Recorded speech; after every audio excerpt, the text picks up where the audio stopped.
And welcome back. Northstar here with another episode of my Wildermyth Let's Play. I would have liked to kept the cadence up a little more here. I know it hasn't been too long. Would have had something even earlier today though. Except long COVID is brutal. It's a brutal disease that our society does not seem to give a shit about, honestly. Those with money, wealth, power would just much rather that we ignored the 4.5 million disabled Americans, 65 to 80 million people disabled worldwide due to this disease. Just pretend it isn't happening and rely on people's ignorance of it, because people with this disease don't get out much. So if you don't know someone with it because they're related to you or a close friend, you probably won't find out about it because you have people just stuck at home. Even my doing this is an act of sheer willpower. I have not the most serious case of long COVID you've ever seen, that I'm able to still walk around the house. Many people are stuck in bed, but I even only accomplish what I do here through sheer force of will. I was trying to become a doctor, and I have more willpower than most people. People think, oh, you just go exercise and do normal stuff with force of will. No. It takes an enormous force of will just to record these videos. That's how sick I am. And our politicians will not fund research into cure for this. Anyways, that's frustrating, and it's more frustrating being isolated.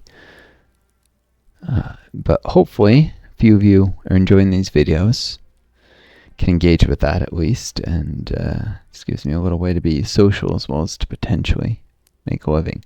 We're facing the Morthragi here. I'm facing the Morthragi here, who are undead biological machine hybrids. Facing a butler.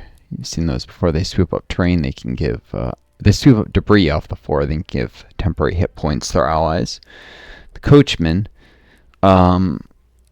they can charge, throw members of your team over their rear, which doesn't sound bad until you realize often there'd be a ton of Morthragi behind them. They're more mobile most. And it can throw, say, a mystic into a crowd of Morthragi, easily getting them killed if you're not careful. Bat should be just melee combatant with basically a taunt ability and engage ability. Somewhat tougher than the Spectics. Weldlings are specialized in shredding armor, though. Watchman is a mixed melee ranged balance fighter. I start right next to the wardrobe, which is defenseless. It synthesizes manufacturers.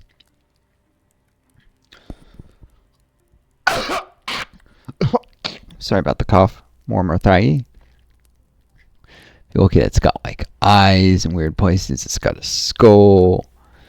It's a vile-looking thing like all the Morthragi. But it can't fight back. I'll kill it before it can even raise the alarm, probably. So, cool. Hurt is a Vigor Flow. In fact, these are both Vigor Flow Mystics, so I can hit them really hard if I use interfuses correctly. Should be able to hit it with his staff. Yep.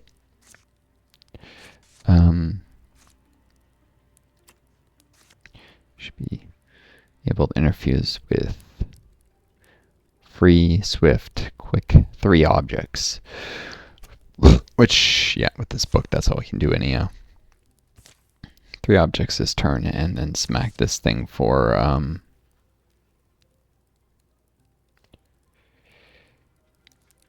right now it's looking like 6 damage, but that should bring it up to 12.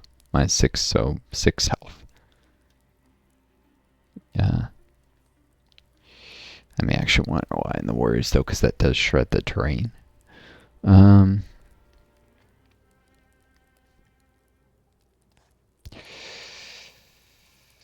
Alright.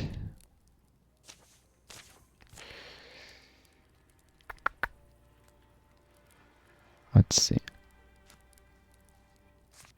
I'll do fire there, because that is something I can interfuse with that won't Yeah, there's no debris there. No, actually I could do this and then move it to a different spot underneath. That's actually better. Right? Let's confirm that works as I think. Yep. It does. Cool.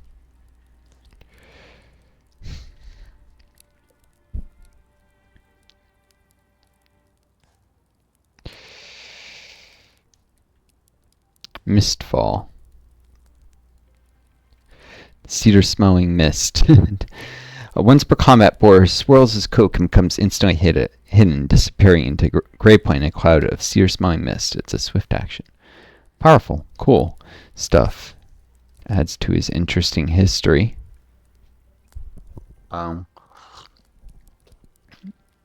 It's worth noting, if I'd known better, he could have become Celestial. He got the Book of Stars. I saw that it wasn't compatible if the character had spell touched first, which he now has, and he got by sheer luck. And I thought, oh, well, that's cool. Maybe I'll get that first sometime. And then by luck, I'm like, oh, awesome. Turns out they have to start the Book of Stars quest, then get spell touched, then finish it in that order. Otherwise, having any theme at all blocks them from ever getting Book of Stars. I'm not even sure if a character got it once could get it again. So he will never be able to become Celestial, which is actually a pretty cool theme and very good for warriors who are just gonna wall because they can blind enemies, go into a crowd, hit a bunch of them, blind some of them, so fewer enemies will be able to hit them. Makes it with like broad swipes, and they can blind hit 3 enemies in a turn or 4 and blind 1. Really enhances their durability. I don't know. Is what it is. It's not the most powerful of all abilities for walling. I could do Child of the Hills. That's even tougher. Makes more of a tank. But that also comes with the inability to use that effectively. Needs both hands transform, and then you won't have a sword, shield, or a bow. So bow is kind of an issue.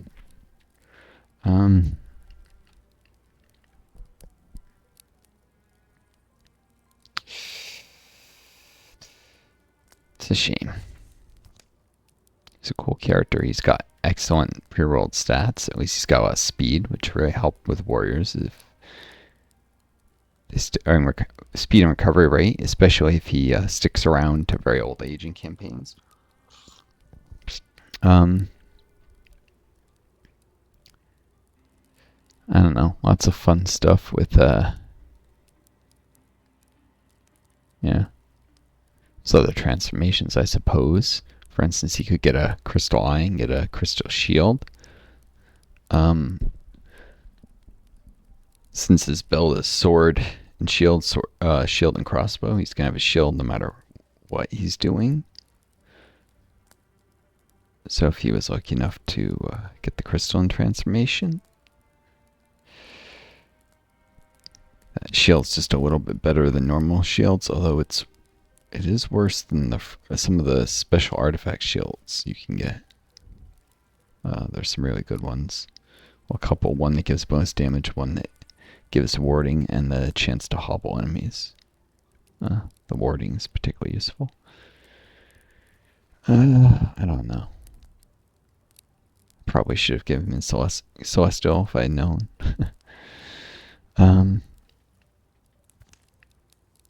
Instead of the dance with the ghost thing, although blue skin gives him recovery, right? Which combined with his +7 from history gives him 59 recovery rate despite being old.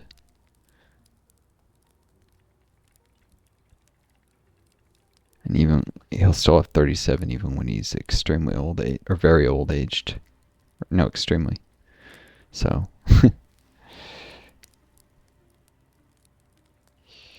yep.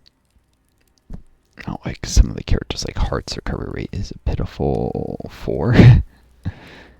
So it takes him on average 50 days to recover 1 health he loses in a fight. 25 when sitting in a town. Still a long time.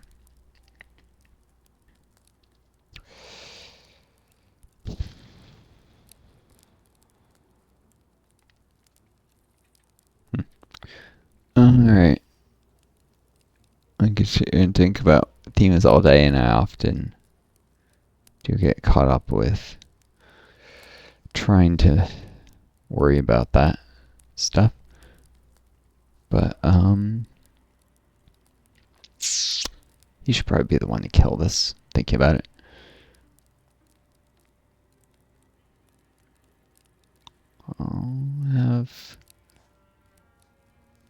I agree, I should probably shoot it too, though.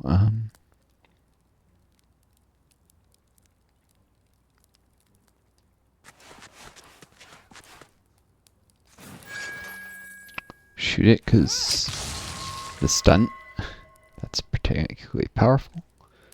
Oh, wow.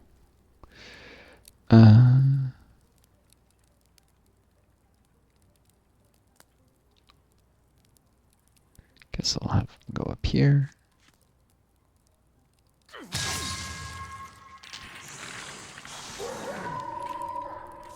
Untouchable. Doesn't wear off. Nice. Wolf Call does, unfortunately. Greedy has extra health.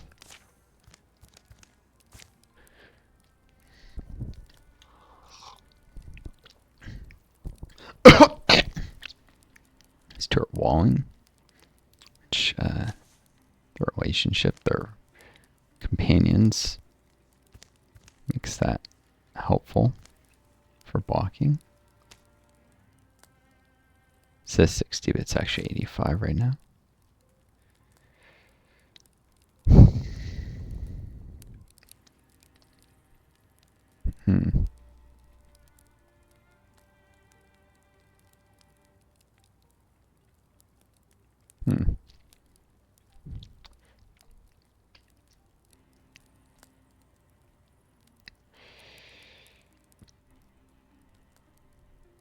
That's just wood. I can do a shark trap. Which I should probably do soon.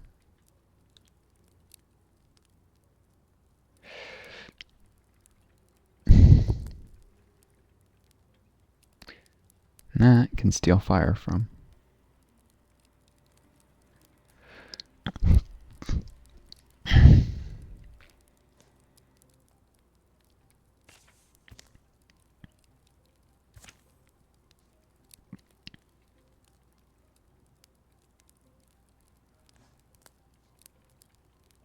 Just looking at their potency spell damage.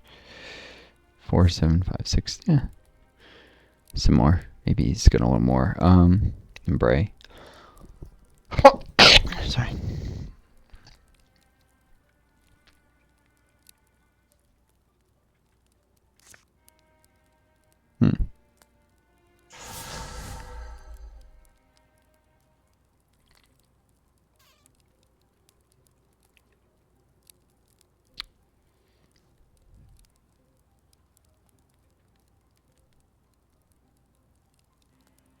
Can't do this to himself.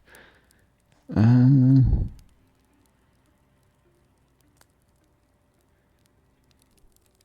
like to Bray not to be too far back. Eat Bray. And Fire Leash.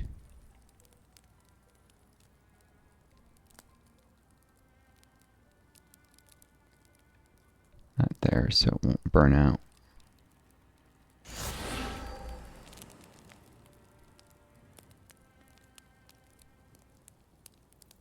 Triss is gonna hide.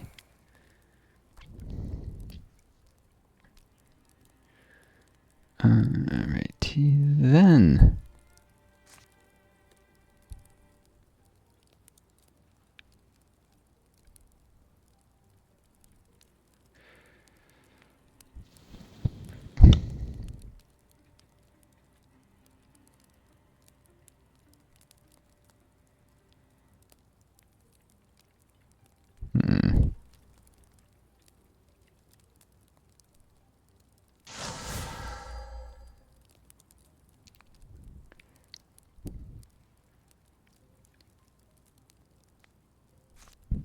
Let's just have her interfuse with everything.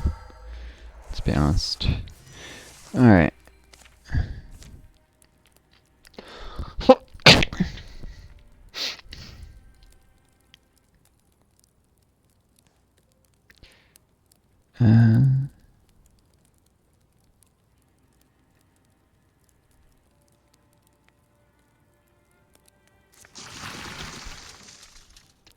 And there's the batch bee.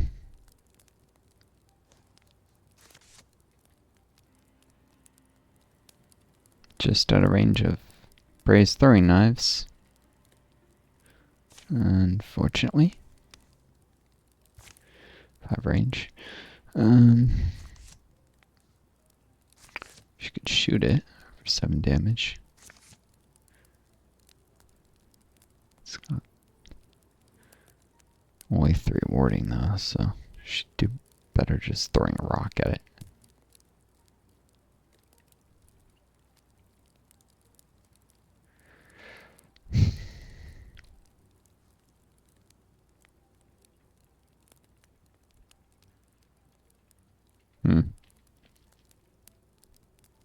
Or fire.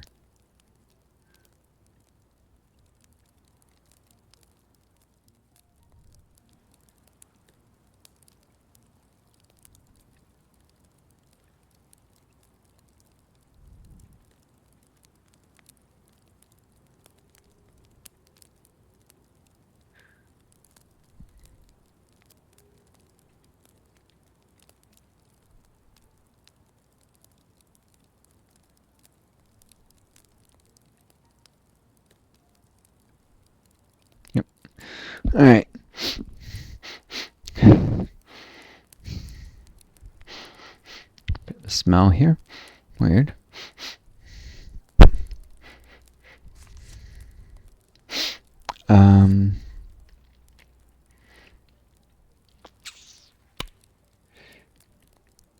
To make sure she doesn't miss on the fire, someone should go and engage.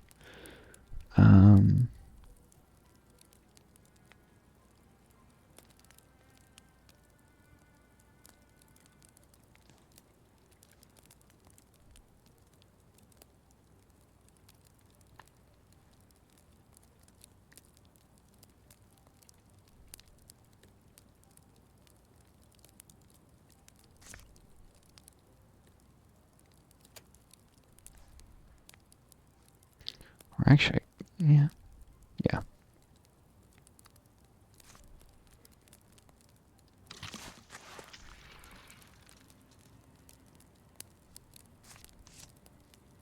Just have her engage the watchman.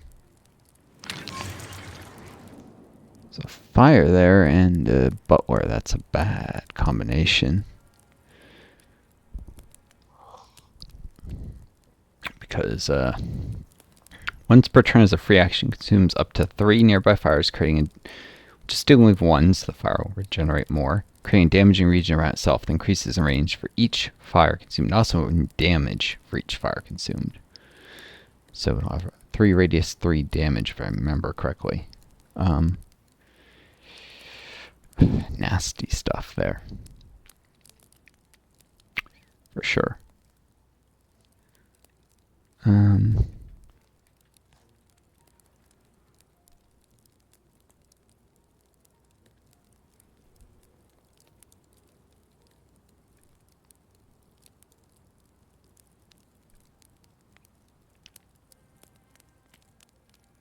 Let's see what tiles.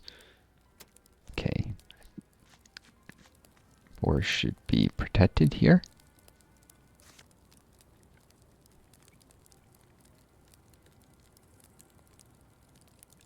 Do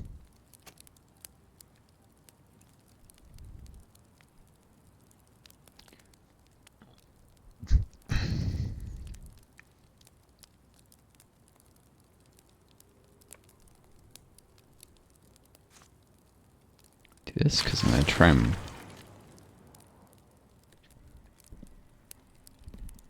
lure the watchman over.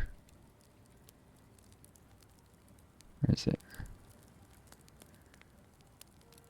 I don't know so much lure as have it. If it takes shots here. You'll see. Yeah. I'm planning.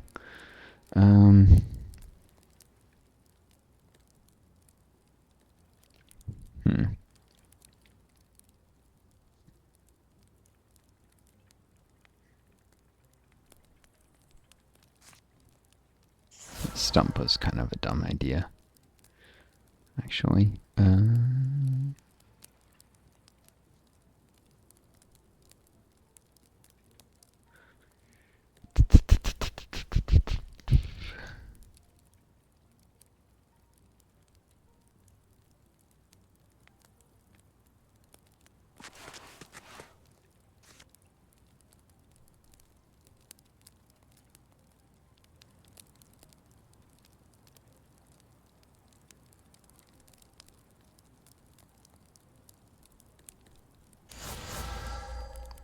Oh, darn it, I meant to have her throw the fire at this thing. Bloody heck.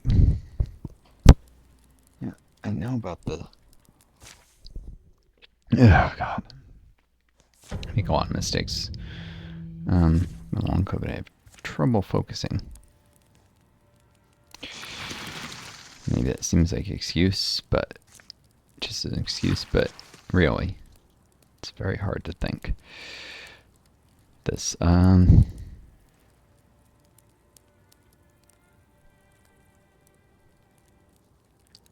she could actually just kill this. Shouldn't have engaged anyhow.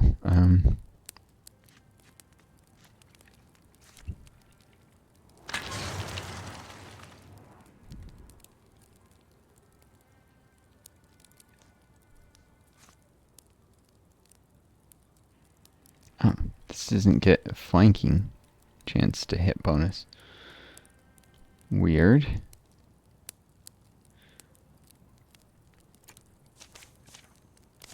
Okay, I miscalculated that anyhow.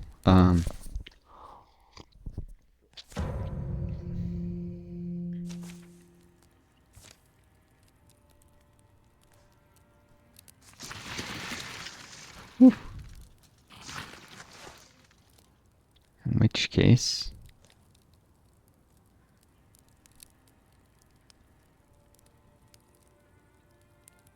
I should just...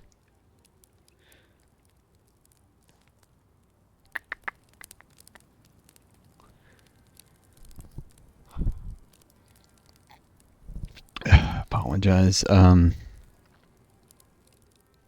This has got to be frustrating for you guys. Watch out, so I got to get Triss off the fire to do stuff effectively.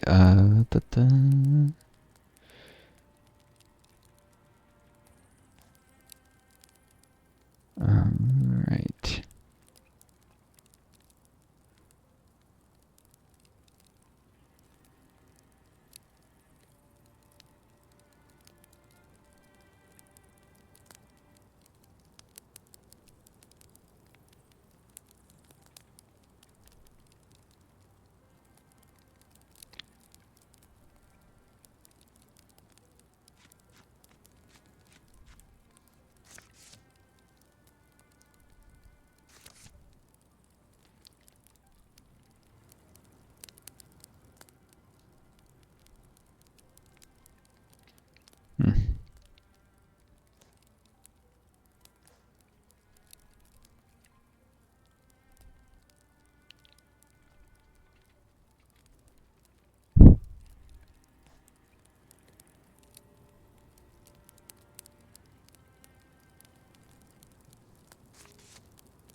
Normally, it would take 11 damage to kill this, so being stealth is coming in handy here. I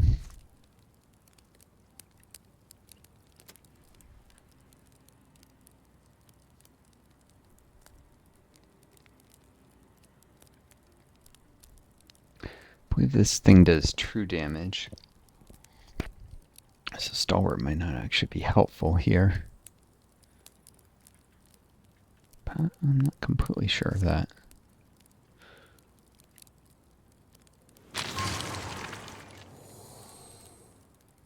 Whoop. Wow.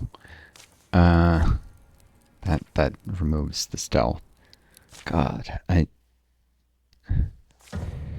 many times am I gonna mess this turn up because I can't.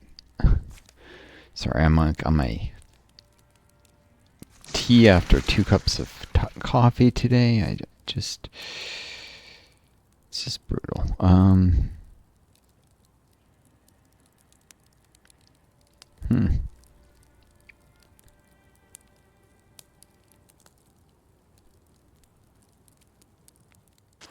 What? Alright, I think I have a better plan anyhow. Shoot this thing. If it dies,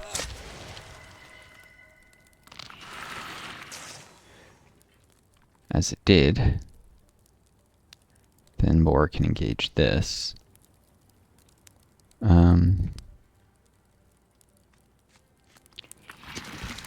There's the coachman. What do you think?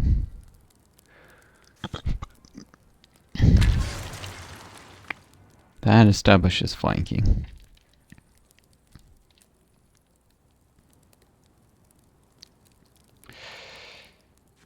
Just gonna go up here, throw away out of the way of the fire.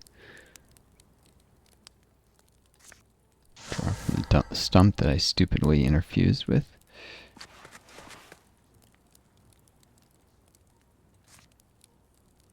Steal fire.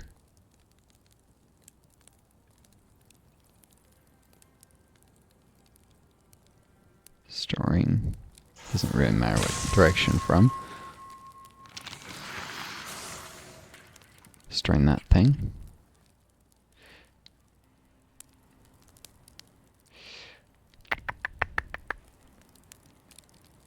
And now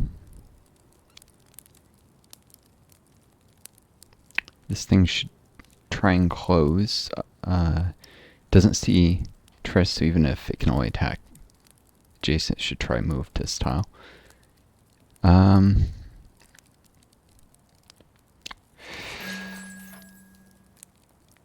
Guardian. Pretty much guaranteed to kill anything that comes in melee range. It's 3 penetrable wall, basically. Except for the coachman charging through.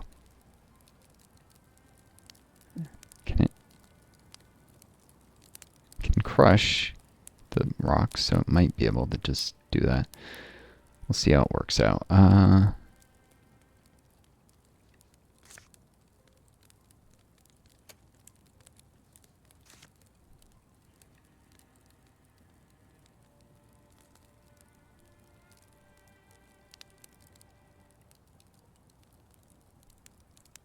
Cool.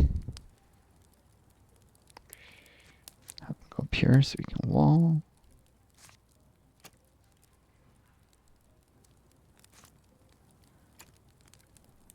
Due to his soul splitting, he is interfused with that flame. It's not an earth scribe. So should we the rocks to Bray?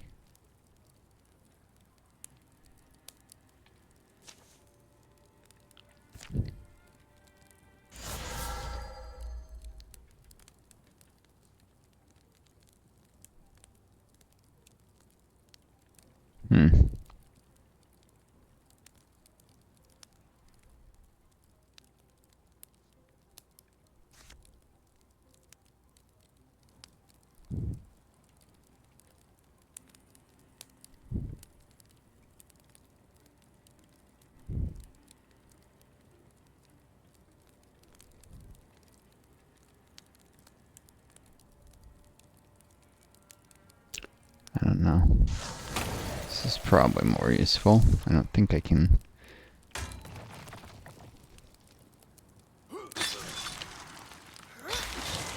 Ooh! Got a stunt from stealth. Nice.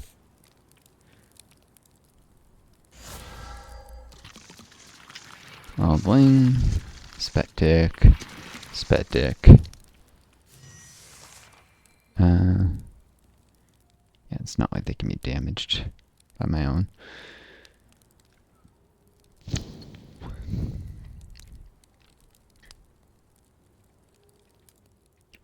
Stuff here. Right.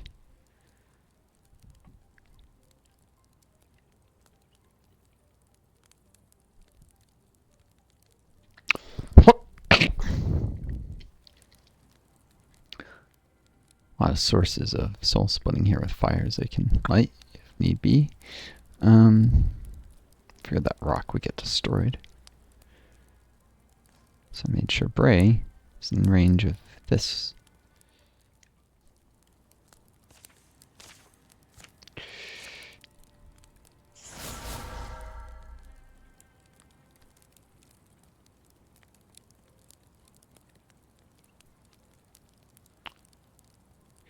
Yep. Fire Belch. I think normally shreds an armor, and with Dismantle I think it shreds 2, if I remember. Or maybe it's always just 1. I just remember it being a real pain.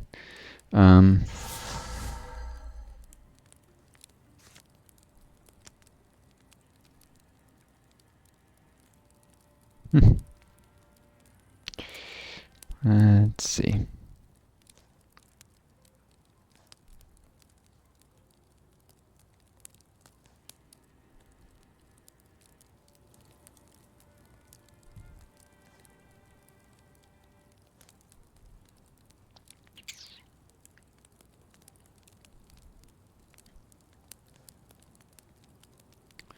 This thing's standing on a bunch of debris. Wouldn't be a terrible place for a fire chicken attack, although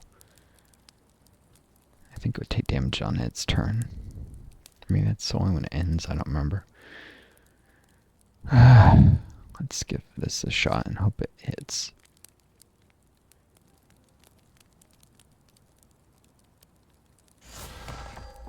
Oop. Unfortunately, did not.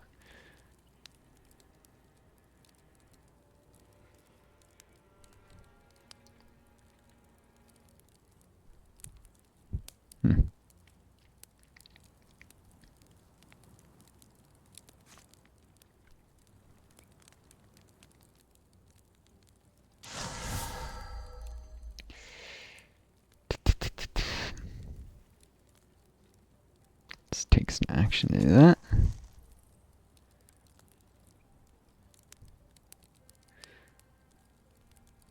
Source some more fires as need be.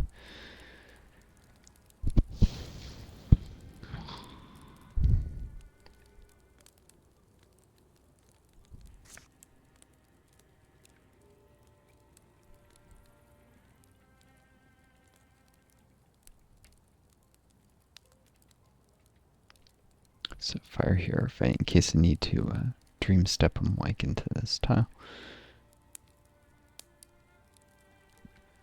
Assume that can sustain fire.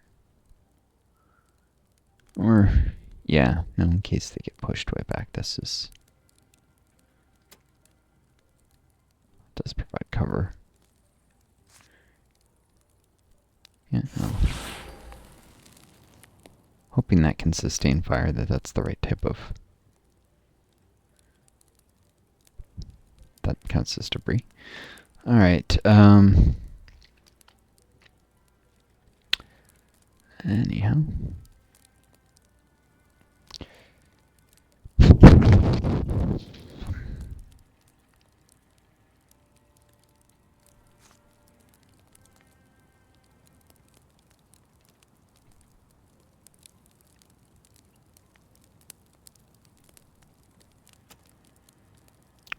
Butler is pretty fast, so I think it can reach Triss if the other enemies are out of the way.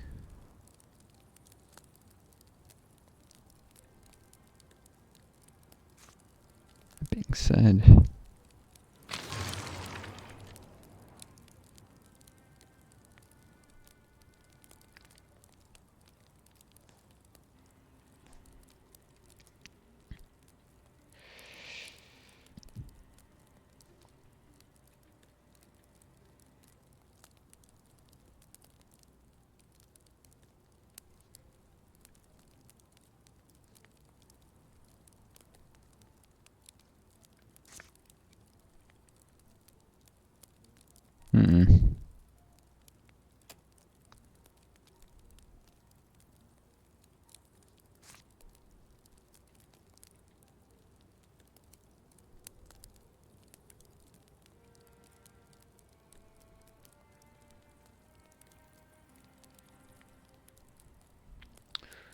It's a pretty vulnerable position.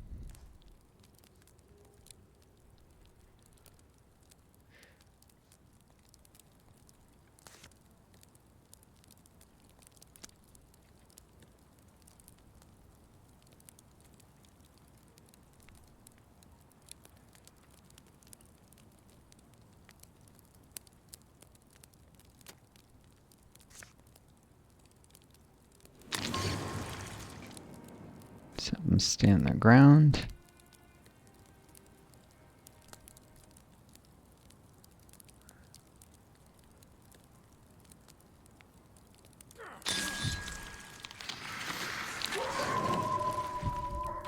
Pushing the Spectic into the flames. Cool, cool, cool.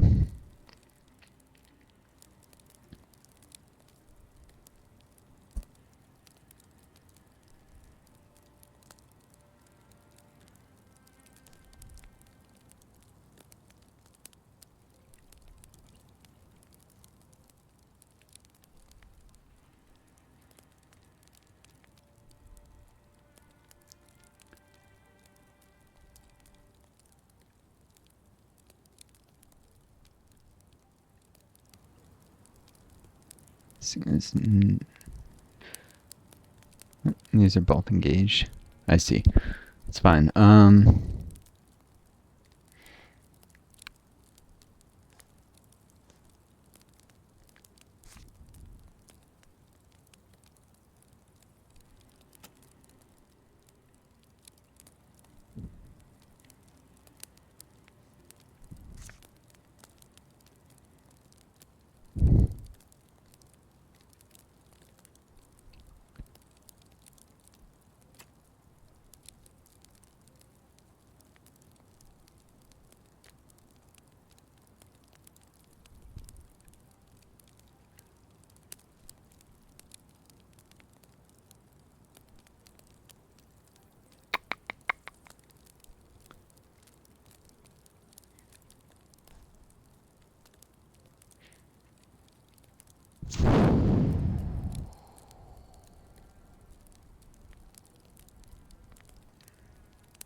Someone's going to engage this stupid thing. Why is that? Well, it's going to be a serious pain.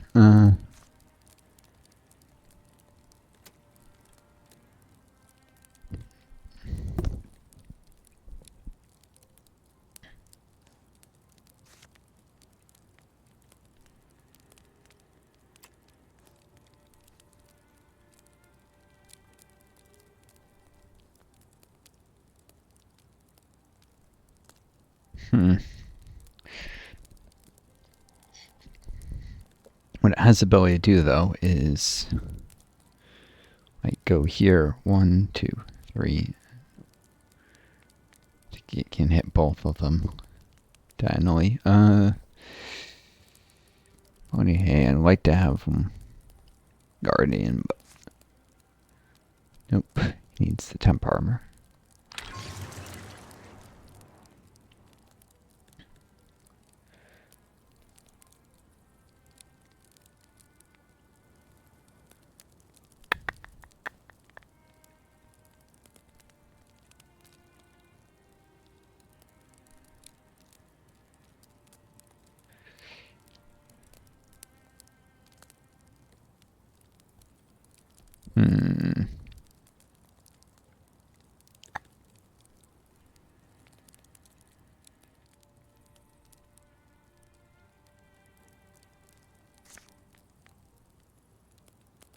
If I send her back here, forcing the Spectic to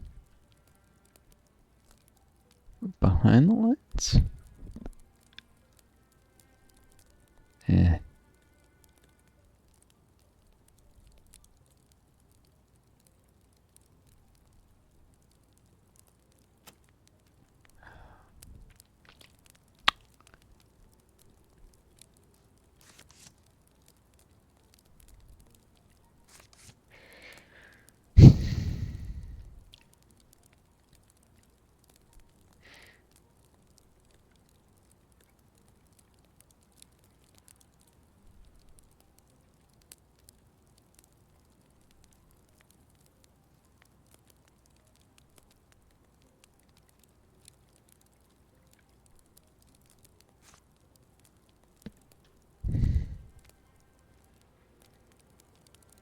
What do you hay? Might as well get up here and establish some flanking. Or something.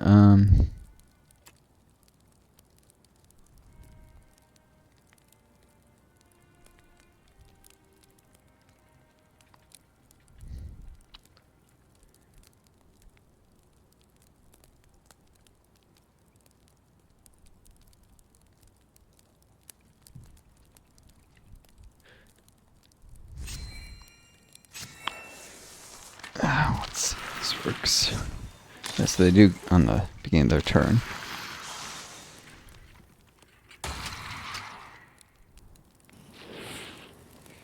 Oh, there we go. The giant damaging range, true damage.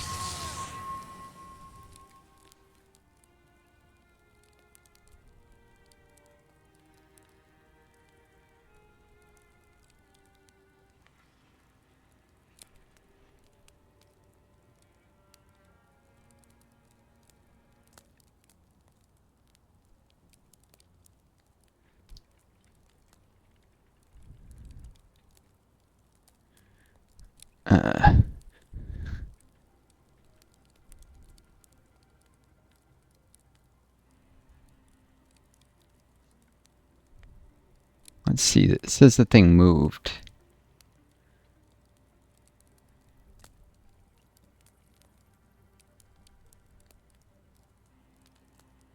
Boar and Triss both took 1 damage. But Triss had 2 extra HP, and now she only has neutral. It looks like they both took 2 damage. So yeah, I must have sweeped up 2 coals, and it's just...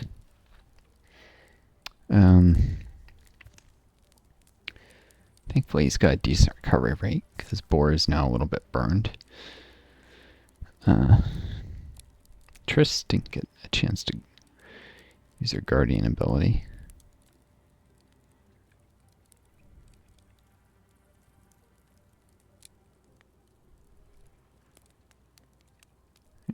I think she's already in range of the flame.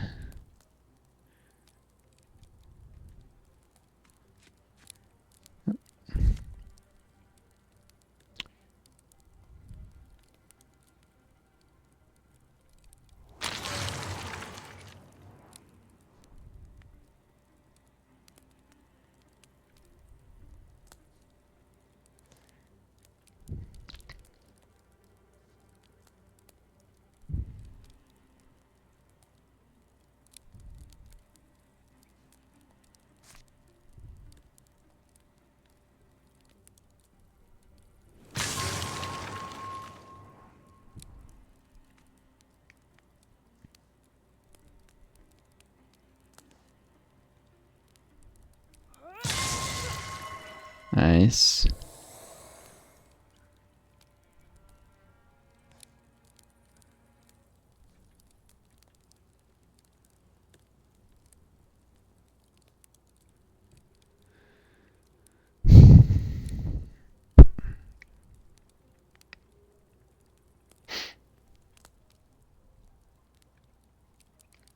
That should finish it.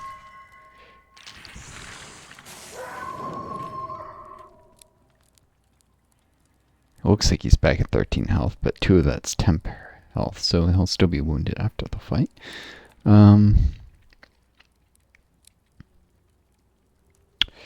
Cool.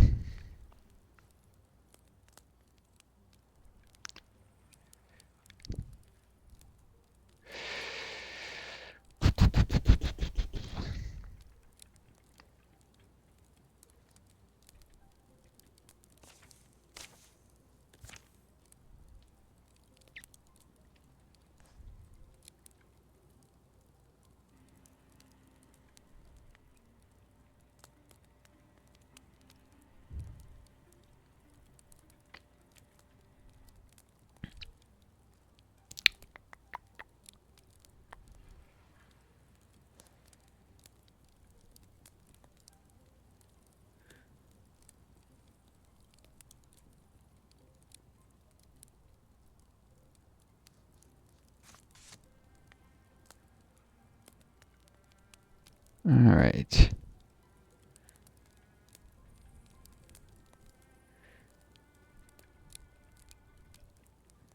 Should be able to go up there, flanking on the wildling.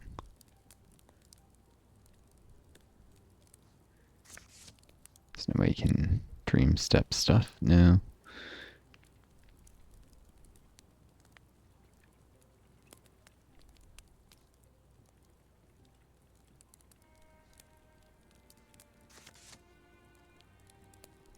This would do 6 damage plus might up to 12. Yeah, okay, he could actually withdraw from this. And this. He only needs to do 8.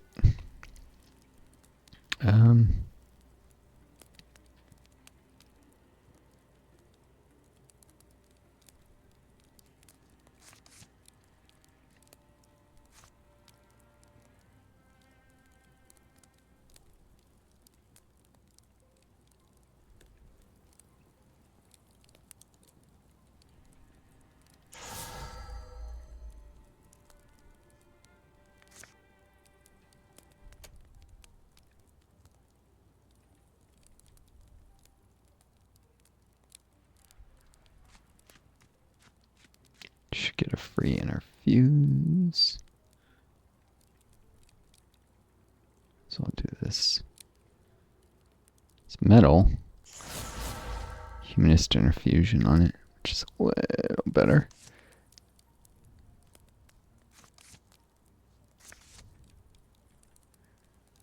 And smack it. Of course, you got a stunt. Infused ahead of time, so you can dream step up here, interfuse, dream step back. It's for mobility, basically. I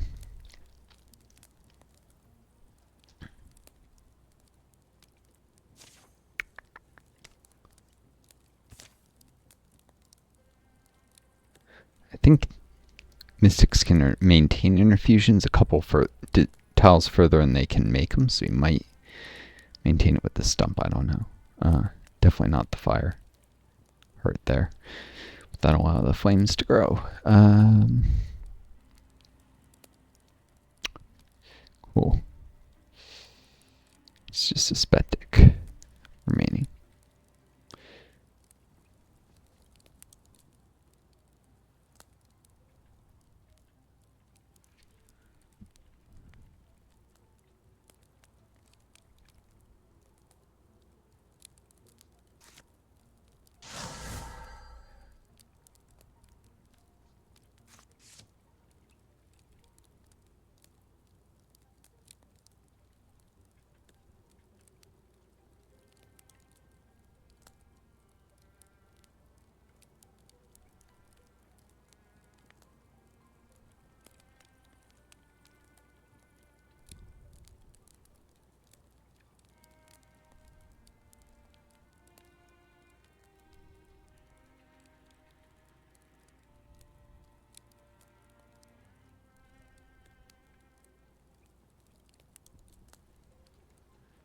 He's got some serious health.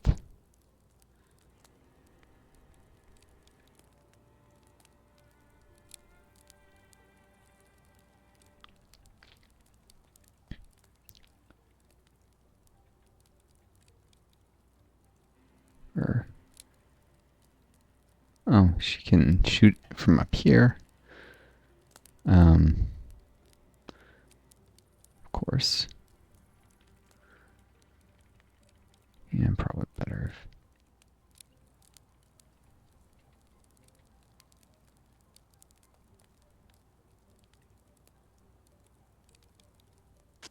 I'll put her in position the wall with heart if need be.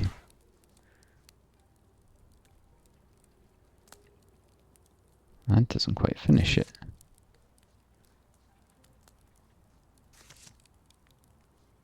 Well.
finish it off.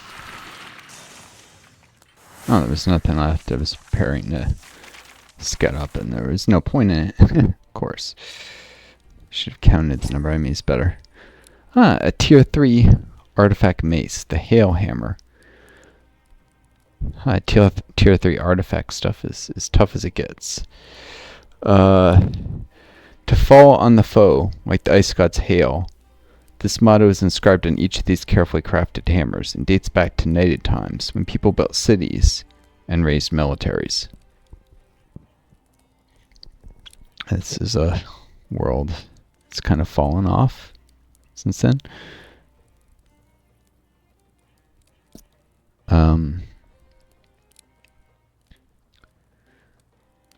And it deals extra damage equal to its knockback, so it's actually a very... And stuns on stun. This is a hard-hitting weapon. Arguably better than the Shade Blade Agaridia has. Does usually 3 more damage. It's got knockback. Stun damage. Oh, that's a lot more. The big thing is it can stun enemies with reasonable frequency, which prevents them from just don't have any other people to give it to. Instead of a leaf sword or another leaf sword.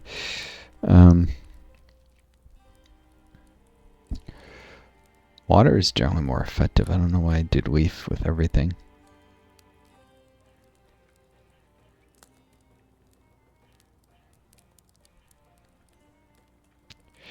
Could replace this generic dagger though if I don't don't like this and wanna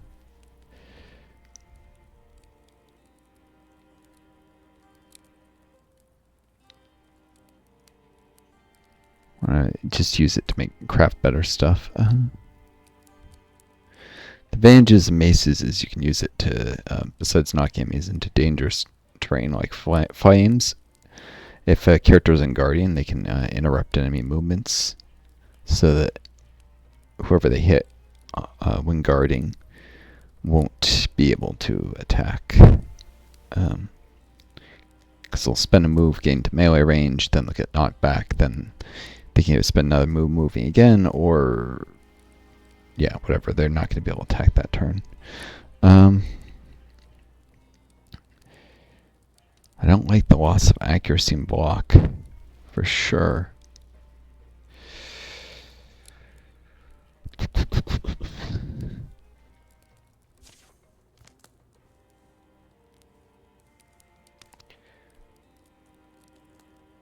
But with her foxtail, Agaridia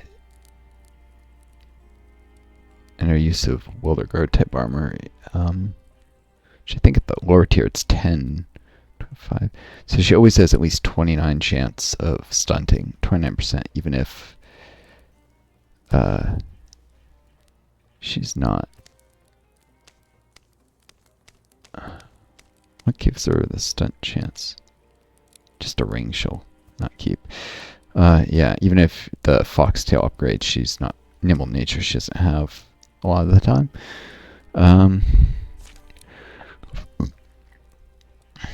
Let me give it to her down the line.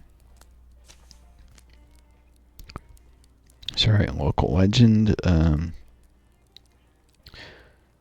Which means she keeps still engaged if I upgrade her. Flyer or nimble nature are very good, but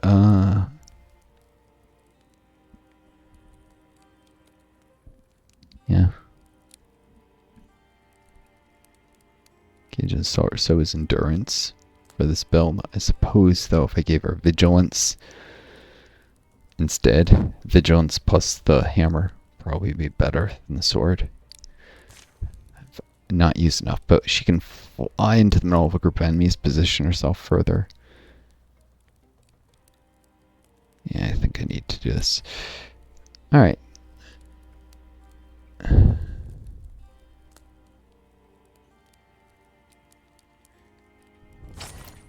Ah. And this has got to be extra equipment because of Heart's, his critter. Second drop, I think. Breach of power. Call not often worn to commemorate a friendship and sometimes a memory of the lost. What a world where a lot of awful stuff has been lost. No longer do people build cities, apparently.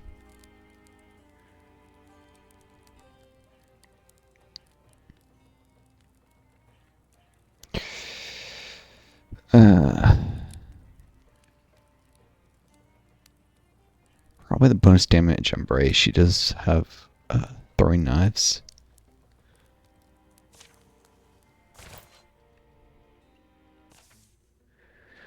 Pursuit of knowledge. Okay. That's the last of them.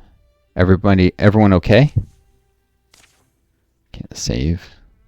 Hello? I think it's coming from over here. Hello? Is anyone out there?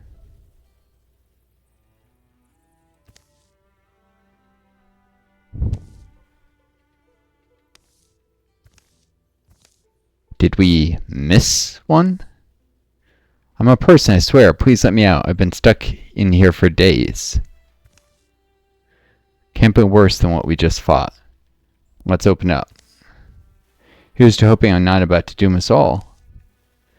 After some particularly heroic prying, the door groans open, sprawling ochre dust. Ah, it feels so good to breathe fresh again. Now that you're out, maybe you can tell us who you are and how you got stuck in there? I'm Rihanna. I'm so very pleased to meet you.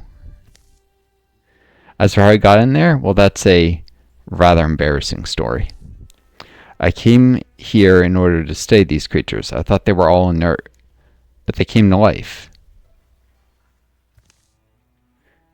I get all the wrong sort of information about these monsters. Or all the wrong sort of information. They attacked and I had to hide. Please, let me join your group. I can continue my studies and help you.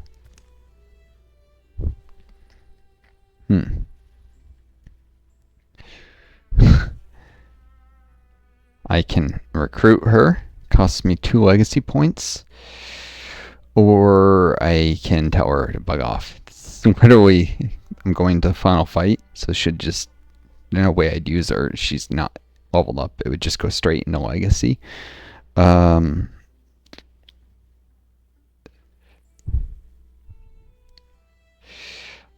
taking this, but I don't know.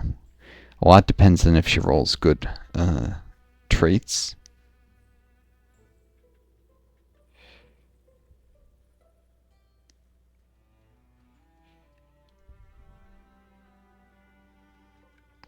I can't choose their class. Even. Though based on her gear, I think she's going to be a mystic, which I have way too many of. Bloody A.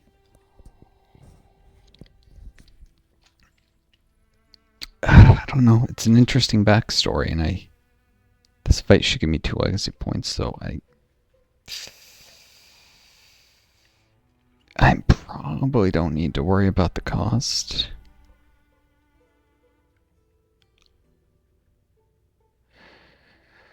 I don't know. I need probably more characters in Legacy just to bump up the number I can recruit in a town, even though I'll probably never use her. I'll just do this. Yeah, I'll recruit her. Probably regret it. Fantastic. So what happens next? There's got to be something in here you can use this weapon. Let's poke around.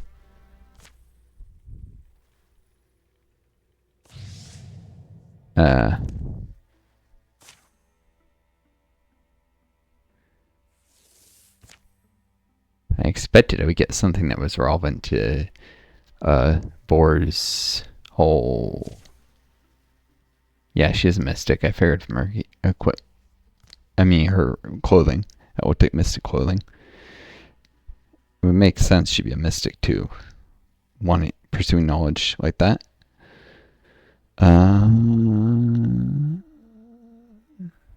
She's got speed, which is good for mystics because they have late retirement ages. So they often get slow when they get old. Potency is a rare thing and not bad. I've liked more evasion, like dodge block. Block is a little better than dodge if they're using an ice shield. Legendary ice shield. Almost all the time it's equivalent, but they're one or two things where block is better than dodge. The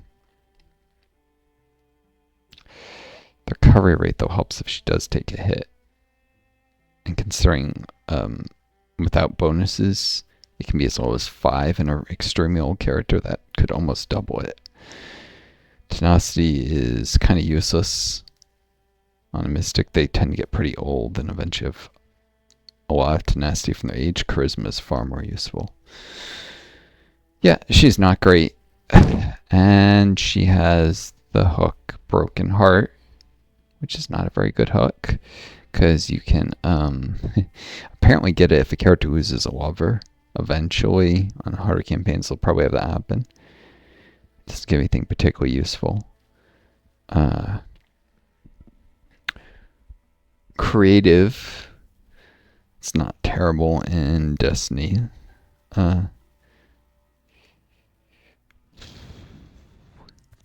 She at least have an interesting personality. Bookish romantic leader. I mean, there's that. Yeah, like I said, I probably regret this, but I'll just do it. It saves me more time having to build up my my roster of leaders to have lots of choices in town, so that hopefully I can draw whatever I need to. Unfortunately, too often you don't get to choose classes, people. I'm just going to be, whenever I can, recruiting specific warriors, because I don't have enough of those in my legacy. Got too many mystics and hunters, especially mystics. Rianne grew up in a secluded village where people lived to impossible ages. Their hair, beards, and stories unbelievably long. Interesting. Some of the best days were the quiet ones she spent with the young sick bird writer, living out his final days. Until the boy died, there were these things: simple meals, the warmth of a cabin, fire, compassion, and purpose. Embers of old legend kindled her spirit. She strode, blazing towards glory. Okay. The pursuit of knowledge left Rianne huddled and hiding in a Morthragi wardrobe, while her companions fell to the vile mechanicals. She decided the best way to continue her research was to join the boards of the Pact and hide no more. So she came there with a party. Well, like I said, interesting backstory. Mechanically, that was probably the wrong choice. Another person to split loot with is probably actually better. Search bodies, scrape gummy crannies, squat and sort garbage. Hearing sure is glamorous. Investigate thoroughly, catalog everything.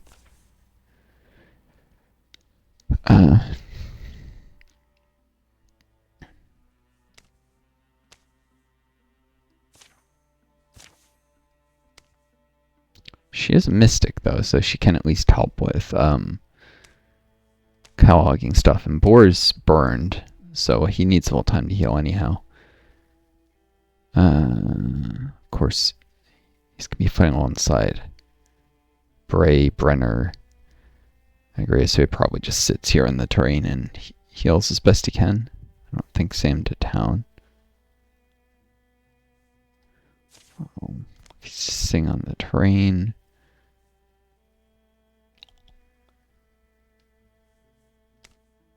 Yeah, 1 health every 2 to 6 days.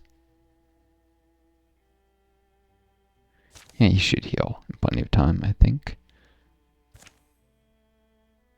As long as I don't get another Calamity card. So, yeah, recovered from wounds already. Through delving through the mysteries of White Secret Gorge has proven rewarding. There's always something we can use. Does that just mean we're desperate? White Secret Gorge return the hands of the con folk while they tend it. The site will provide resources at the end of each chapter. Basically just for one chapter, but ingots, spell threads, those are quite valuable resources. This cloak could be useful on Triss in the final fight, I guess. Oh, no, it won't quite get her up to 4 warding, so useless. Let's see. Poor Triss. Bray, Brenner, Agaridia. Brenner doesn't have a cloak. Yes, that'll give him extra warding.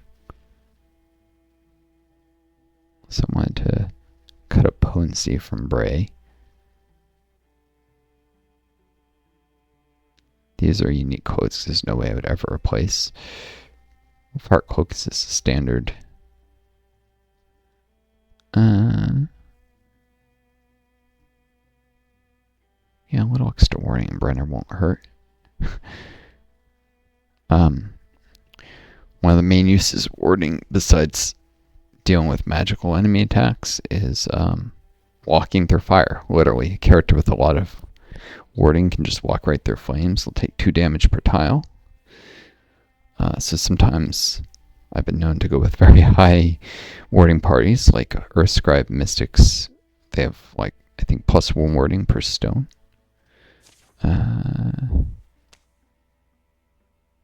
Yep. Oh, no, don't salvage. And so if he's got potentially 2 stones, infuse 8 warding, he might walk through a couple of flames. Still have 4 left to deal with enemy magical users. It can be useful to just turn a huge portion of the map to fire. Used to slow my old computer down because the graphics card wasn't up to it, but I don't think it will on this one. And it just creates super dangerous terrain that the enemies will take a lot of damage trying to reach your party. And you can knock them about to make it even worse. Like if I use Agaridia's hammer. So, yeah, Brenner gets a cloak. He didn't have many augments anyways.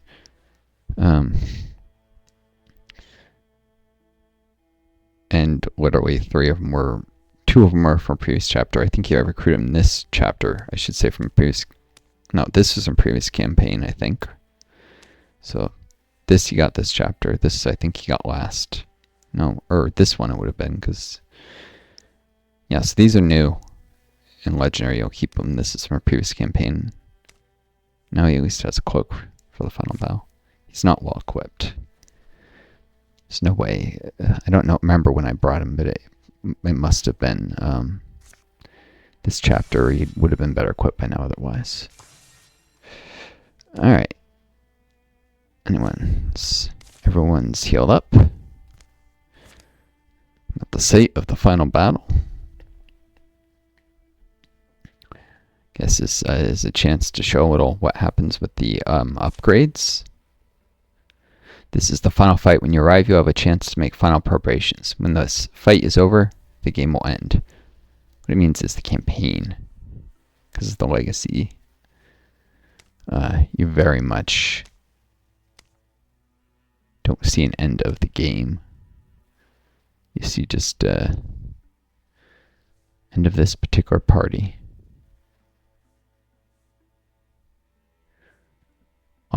3 of the warriors, Brenner and Bray, the 2 Earthscribe. This is a very defensively oriented party.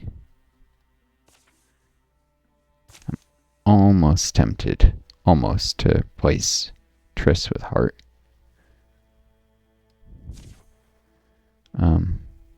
He's pretty tough.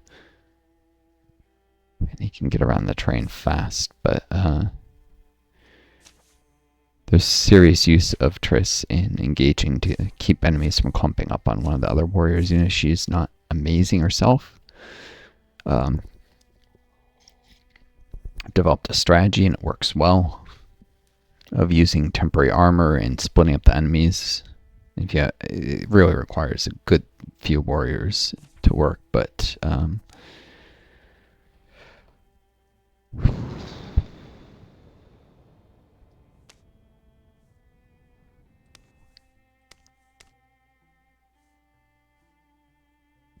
yeah.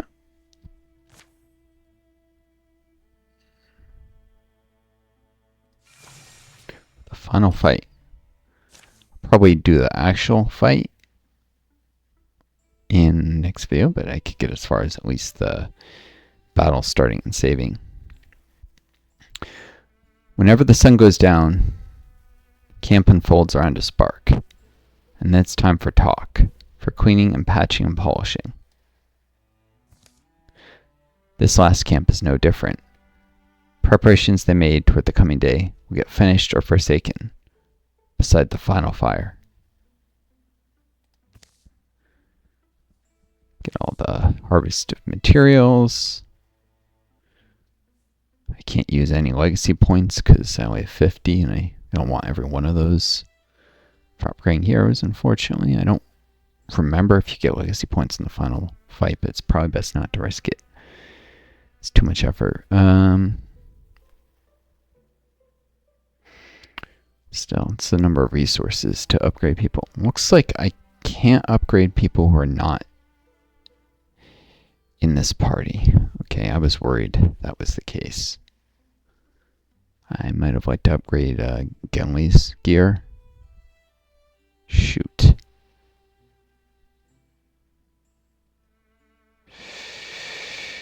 Shoot. I think I have enough time to go back and do that.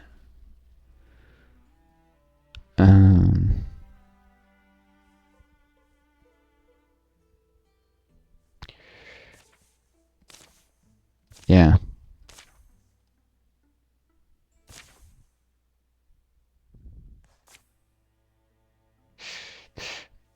Or, let's see, the town is Spot Snow.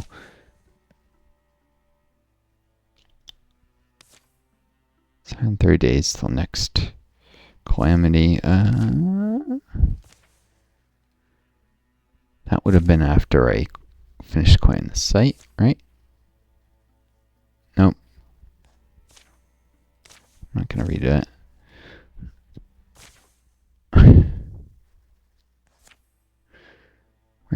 Pass send. Alright.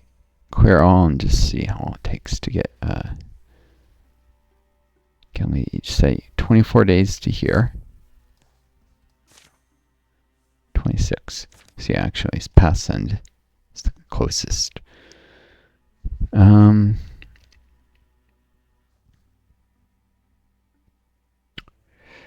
I've got some stuff I should be able to upgrade. Importantly, Genli's got the spell shard, which is not amazing for a warrior. I mean, it does make the claw moss just a little bit tougher.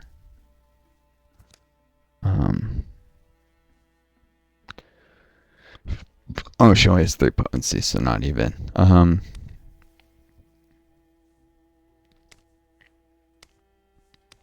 Half potency.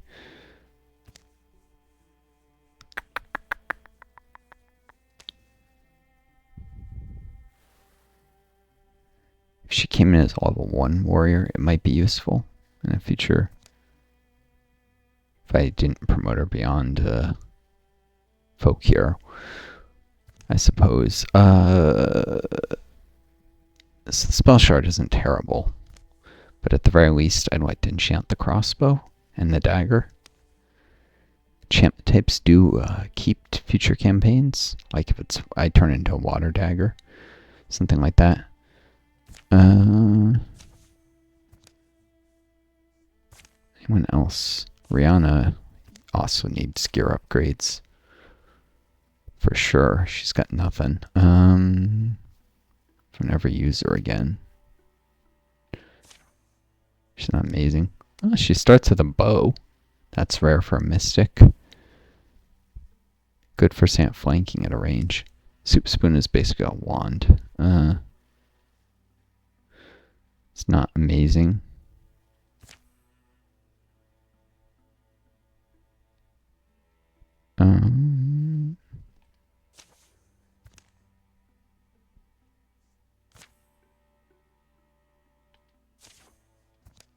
So there's generally, I don't really need to mess with heart unless I want to upgrade his Dreamer's Crook.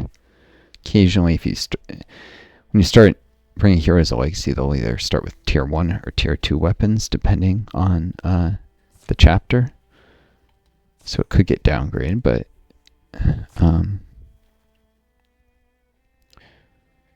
let's see. I have 9 heroes, so Hurt might benefit Rihanna and Ori and Genli. Rihanna is fine. I mean, Sir Ori is fine. It's just Rihanna, Hart, and... Okay.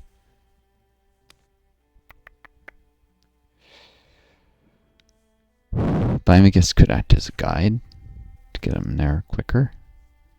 This could... There we go. Could have a soft greatest dagger if I really wanted. These two will guide. Genli actually needs upgrades. Rihanna needs something better than humble beginnings for gear. I mean, I had a lot of excess resources, so getting Mystic geared up a little bit here is not a terrible idea. Or if there's anything left over. Adds 3 days to travel time. And Ori's fine, unless it speeds them up getting there. No, it slows them down. So Ori can stay behind. 2 hunters as guides. The 2 mystics who need gear upgrades. Could use it.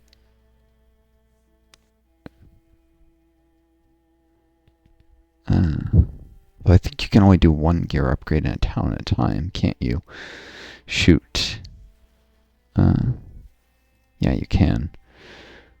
Alright, so Thymagus and Hart here, because he's slow as heck.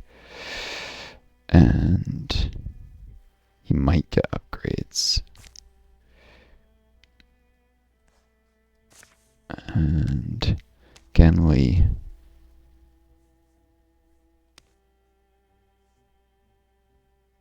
Or no. Cancel that.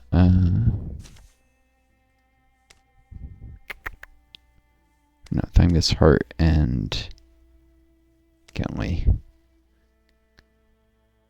Hart's slow, and it's a low priority upgrading Hart. But Genli definitely needs the stuff. These 3. Rihanna will just go here on her own. Or... Oh. No.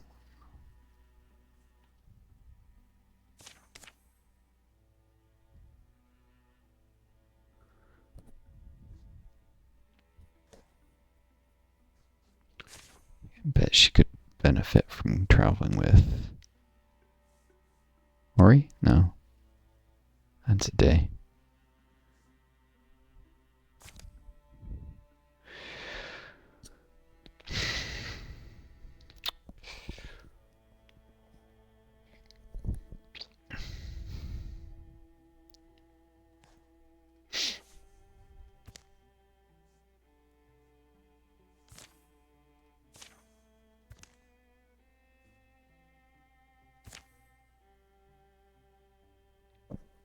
You know what? I'll send them together, and the reason why is there's a small chance of them becoming rivals or such.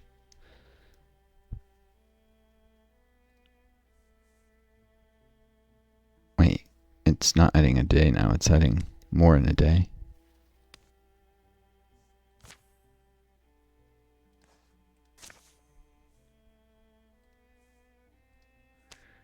Okay, weirdness.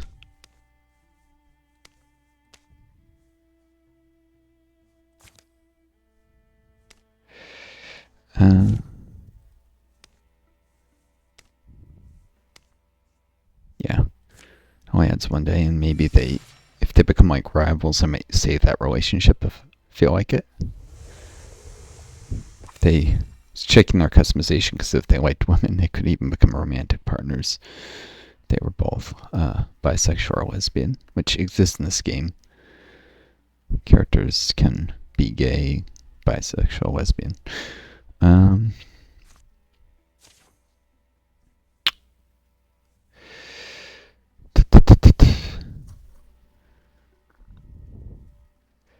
This is gear for Genly.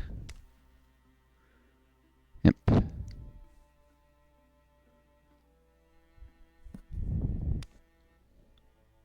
Water is generally the best for hitting enemies hard. Does use fabric instead of heartwood, though, which I'm got more heartwood to spare.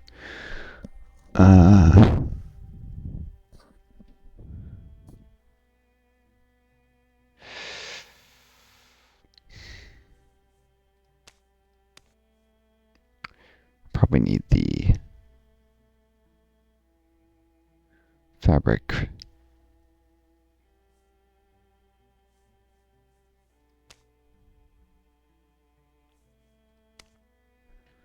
I don't know. Hunters are pretty squishy, so anything that increases their time to live is not bad. You generally wouldn't risk anything on a stun with the dagger.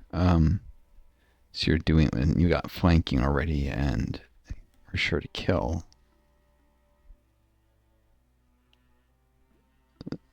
Water is a questionable. You know what? No, because sometimes they can soul skip. I'm sure there's plenty of fabric to go around. The gray dagger.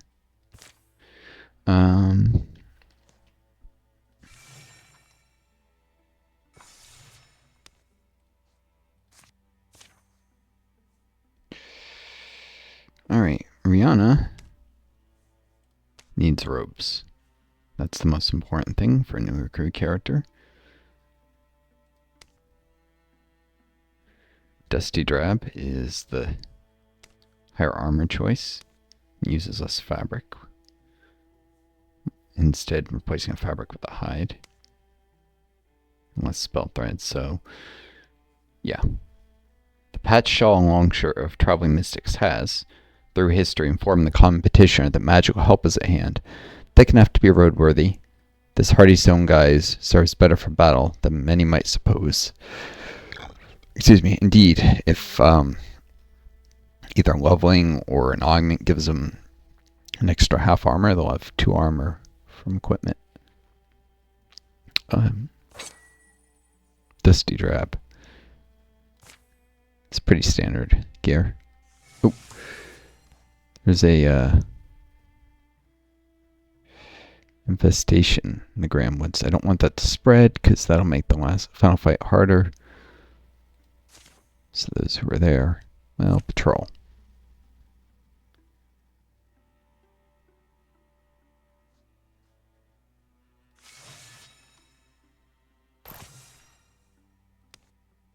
The Grey Dagger has been crafted for Genly.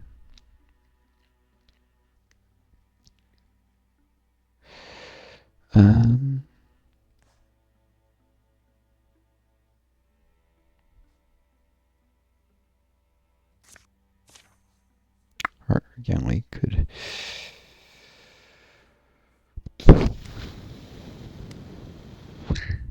There's very little chance of this remaining a tier 3 crossbow in future campaigns. So switching it off for a water or earth crossbow.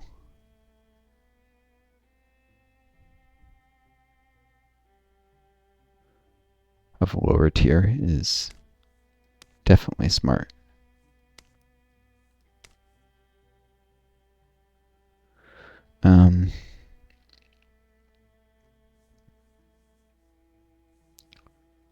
Or I could switch her offhand for spell shard for poison, maybe.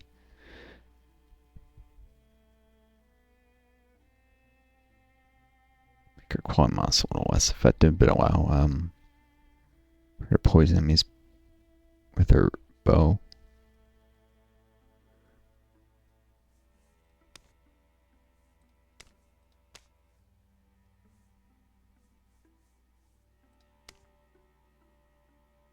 I'll just leave her with the spell shard for now.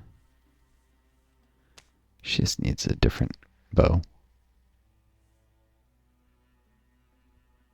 Water. Water is the obvious choice. I don't like the name Crowcross, though.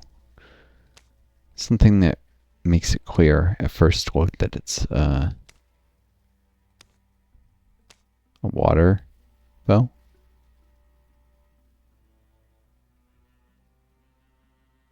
Root. Root would make me think earth. The moon price, I associate water with like night and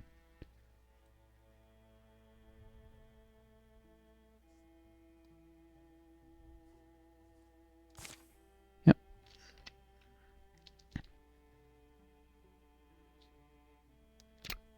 Tier 2 water crossbow, which in later, if she's created a later chapter, will be kept as is. If it's earlier one, it would become a tier 1, but tier 3 would just be either 1 or 2 non-enchanted. So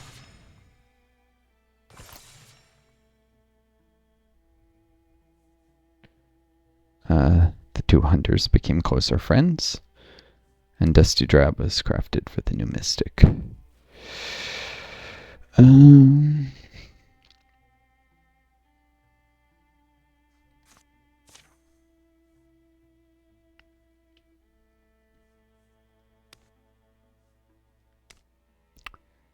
All right.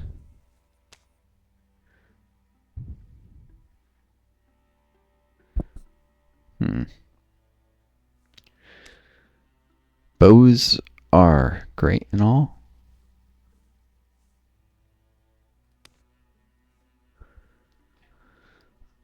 But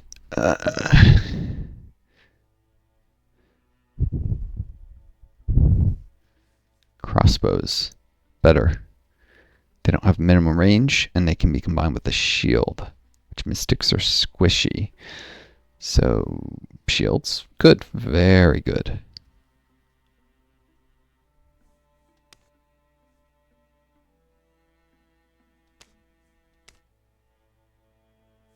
Let's see. Do I want to use more heartwood or more fabric? That's basically a choice between those two crossbow types.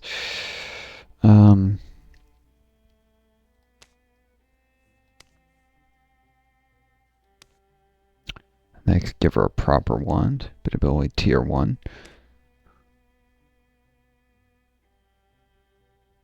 Or I could give her a staff.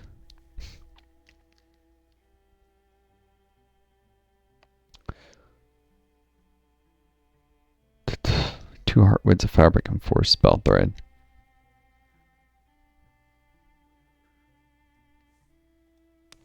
This is 1 and 3. Need 2 to upgrade our bow though. So let's give her a standard crossbow.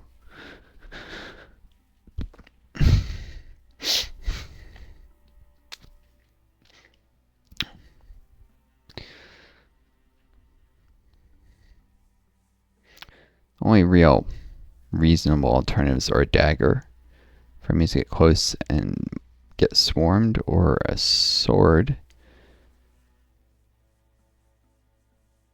that gives her a chance of parrying, accuracy, and block. Actually, probably makes her interfusion attacks more accurate if she's using the sword instead of something magical, but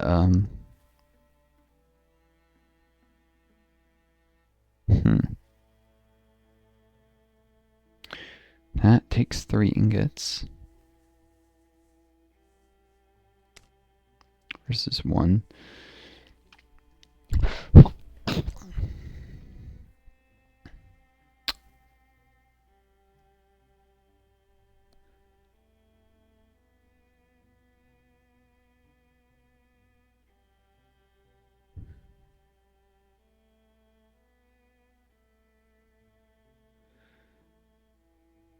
I have 6 ingots. If I give her a shield, that's 2, so I have 4 ingots to play with. To upgrade, ideally, both are single-handed and the other item. Okay, so it's either a dagger or a wand, really.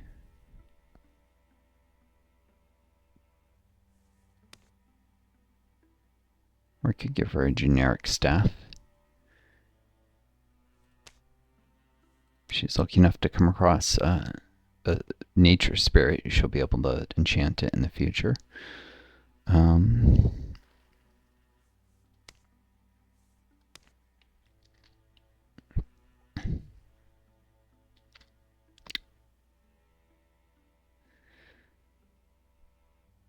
Ain't perfect.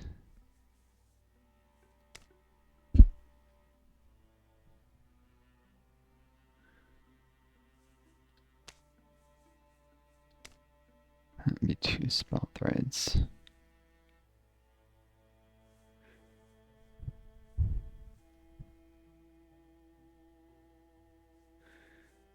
Alright, yeah. Low levels bows do almost nothing for mystics unless they get like bigger flow.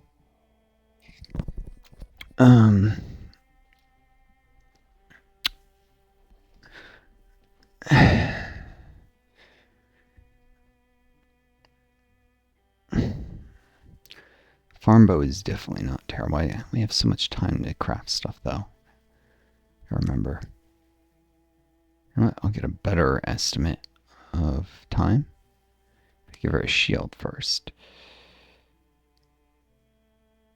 Yeah, do that. Think about this a little more while crafting occurs. 72 days. Infestation.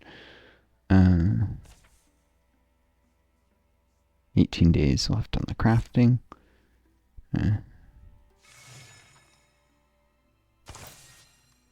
Ormiana are friends. Okay. Moon price for Genli.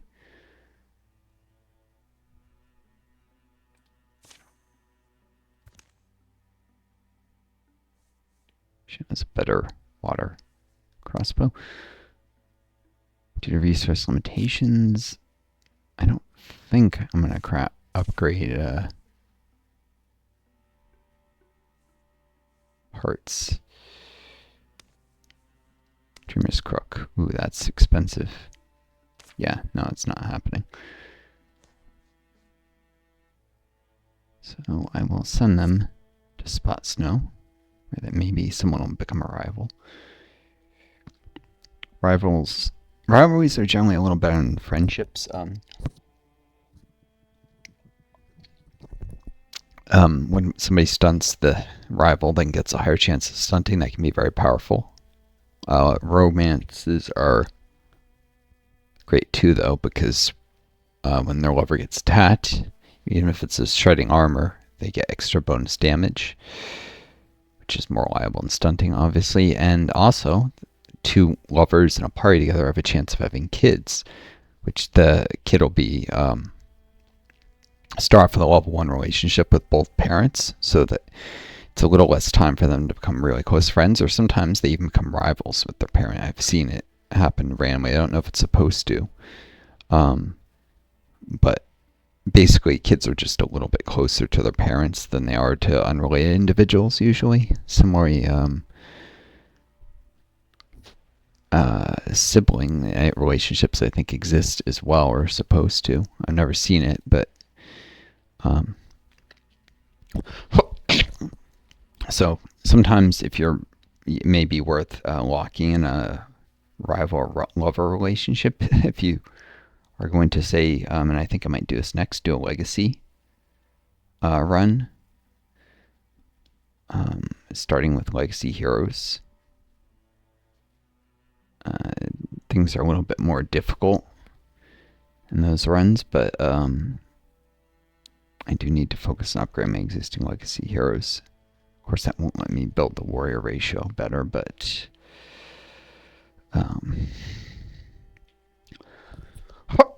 excuse me. The more I build my roster, the more chance I have of having choice of like 3 legacy heroes, and I still have a little less than a third warriors. So the more heroes you have in your roster, the fewer warriors you need to ensure you can always pick one if you need one. Okay. Let them get there. Shell is crafted for Rihanna. Yeah. Too indecisive, but I probably should consider. Yeah, I'd probably make the next campaign a legacy one. It's just that useful. Good old sword. Wait a second, I just crafted a shield for her. Didn't that take ingots? How does she... How do I still have 4? Oh, 4 ingots, okay. Which it would take 3 to give her a sword, and then I would only have 1, which would make a crossbow not pop.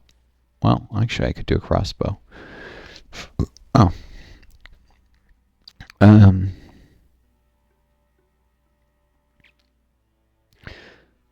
If I really wanted. Or wand. Wands give warding. That's very useful a lot of times. Especially low-level characters where enemies can just easily get around their defenses. Magical attacks. Of course, she's already got 2 warding. Interesting. When holding a wand, she'd have 3. Their shield, reducing things. Well, warding is harder to build up than armor rating. She's already has 1.9 armor. Oh yeah, so when she levels up, she'd have 2.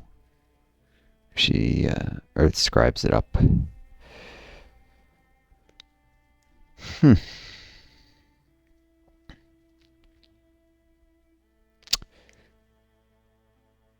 That's why mystics have access to soul splitting. They tend to take more damage. They're squishy.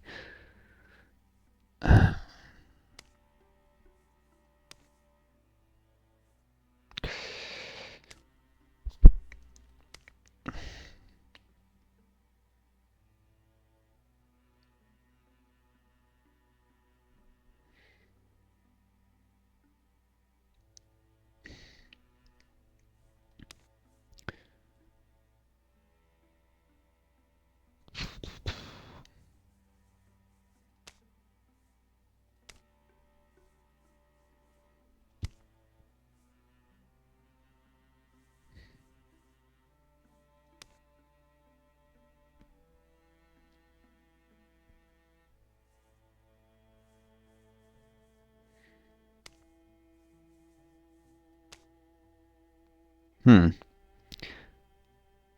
her wand into a bow and her bow and wand into a magical crossbow and her crossbow into a staff.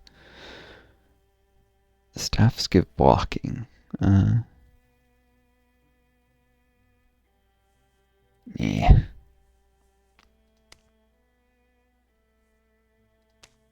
Just give her a generic crossbow. She's not going to use it very much.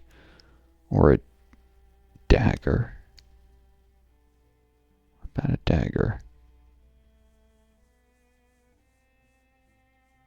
Or heck, even a sword? No. Not an enchanted one, but a standard sword.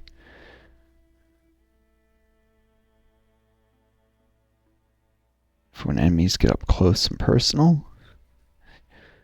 She wouldn't do much damage, but it'd be more about just surviving long enough when cornered for the warriors to engage or whatnot. Yeah, that's a losing mentality. Just give her a crossbow. Pine Thrower of Crowdsend. Crowdsend. Crossbow and a wand. Actually, the wand's probably more important.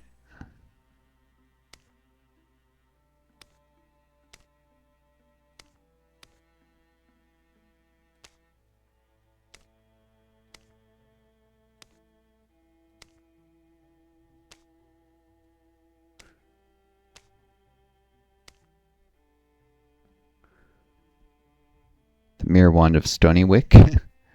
Sure, why not? It's not that. It's mostly that it's probably more important for her to have a wand than a. There's just enough time, and I'll save it in case I'm wrong.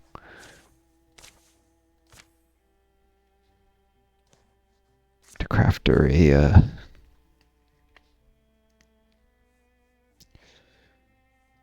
crossbow now. Generic crossbow, Vilebane. It's not great.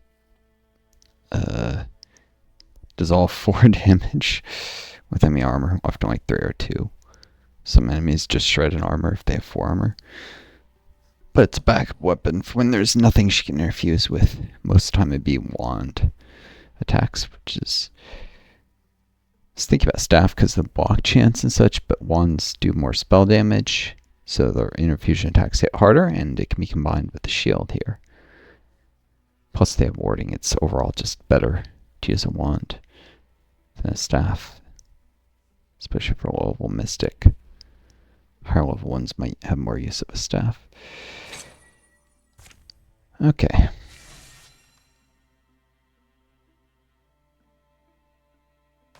Yep. 20 days. Now she's equipped.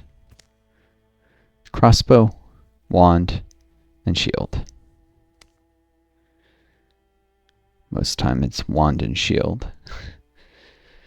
Which, I mean, she only needs one hand to hold the wand, so why not?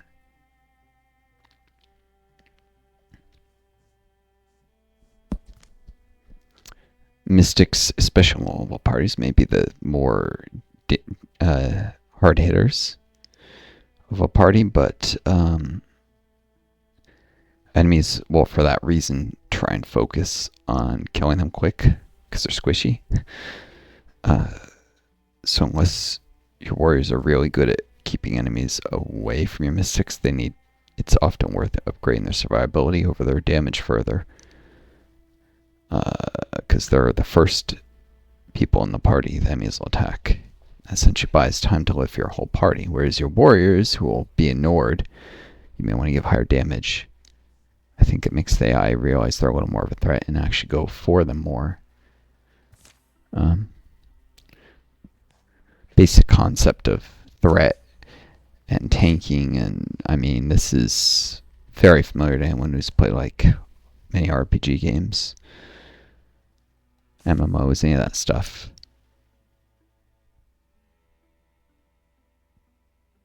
Doesn't look like any of them made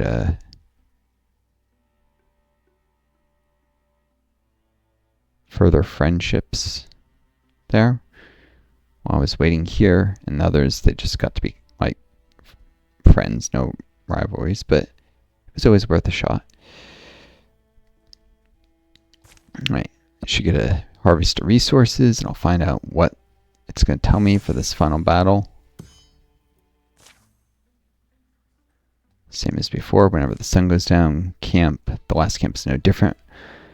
Or I'll read this to you guys one more time. Whenever the sun goes down, camp unfolds around a spark. And then it's time for talk, for cleaning and polishing. For cleaning and patching and polishing. This last camp is no different. Preparations they've made toward the coming day will get finished or forsaken beside the final fire. There's my final harvest of materials. And these are the resources I've got after equipping up that mystic to upgrade the primaries who go into this final fight. I gave a crow leg to Igrady, and I actually kind of regret it a lot of the time because she would have been better off with 2 wolf legs, and 1-on-1 kind of looks weird. It just does.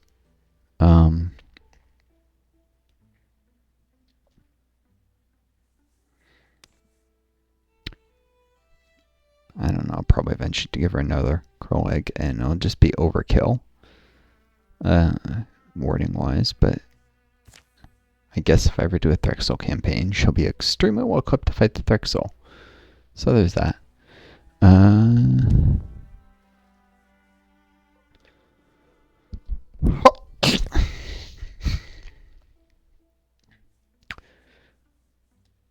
Wait a second.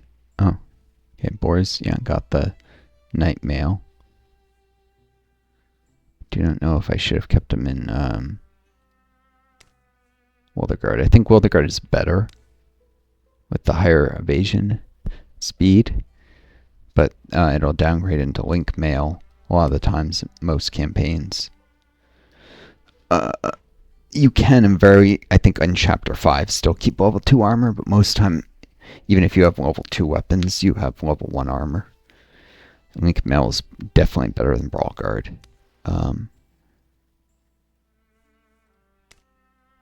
Dodge becomes exponentially better the more you have, because a small percentage of hits are getting through already, and then you're additively subtracting, or you're subtracting, but it's an additive effect, not a multiplicative. Even more chance to hit of the enemy, so it adds relatively more survivability on a character. That's why swords are particularly great on characters equipped in Wilderguard. Although evasion does cap out, and Agridia has Crow Wings and Foxtail, which both push evasion, so I was willing to give her this. It's mostly because I'm trading off stunning for slightly higher evasions and hopes of just completely knocking enemies out of any chance of attacking.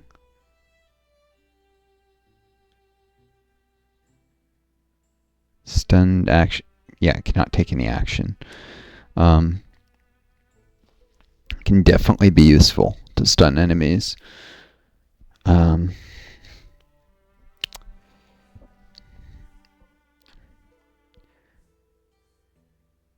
Agridia is though always going to be in Wilderguard, Brawl Guard even, because it's cheaper, I think, to upgrade Brawl Guard to Wilderguard than Link Mail. And if it isn't, she's got such high evasion that Brawl Guard's probably even better. And she's brought into a campaign just because of her Crow Wings. Like, there's no period where Link Mail is better.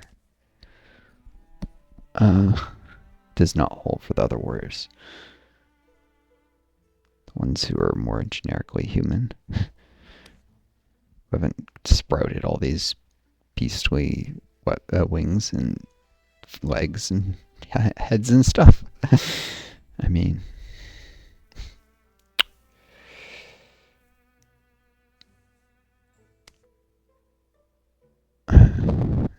just higher damage with a better sword.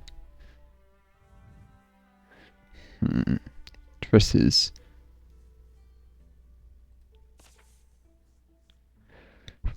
Engage Bust. Yeah, she's tougher than Boar. She actually even has higher health already. Fried chicken, what's her hide? She'd definitely be a better choice to give a upgrade sword to, I think, or a bow.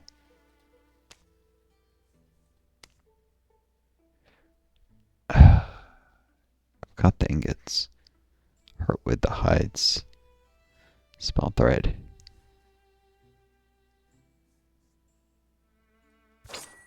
Yeah, I don't like the name the Gray Strike.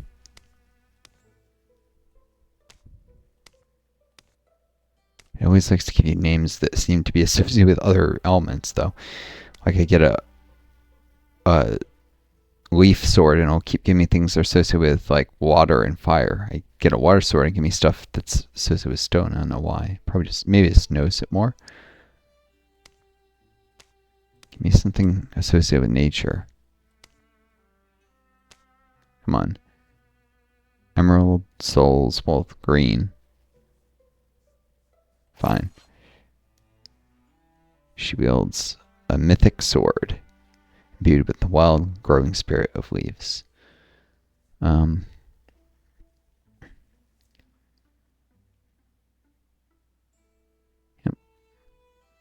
Same stunt chance as such.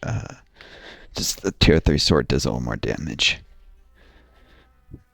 I want to give it.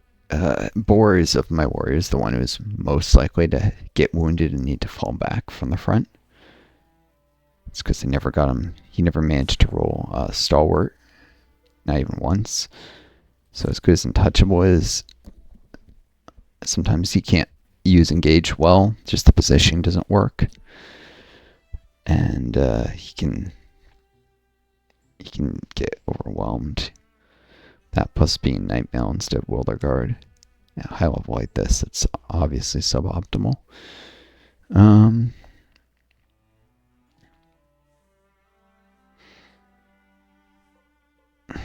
Warriors use their melee weapons a lot. He is the most likely to need to fall back, so...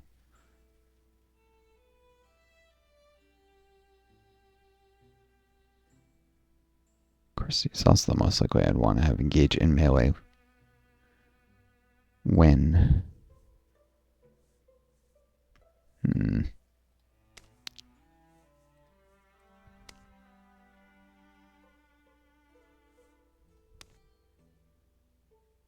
It's also making my Mystics more survivable. That's important.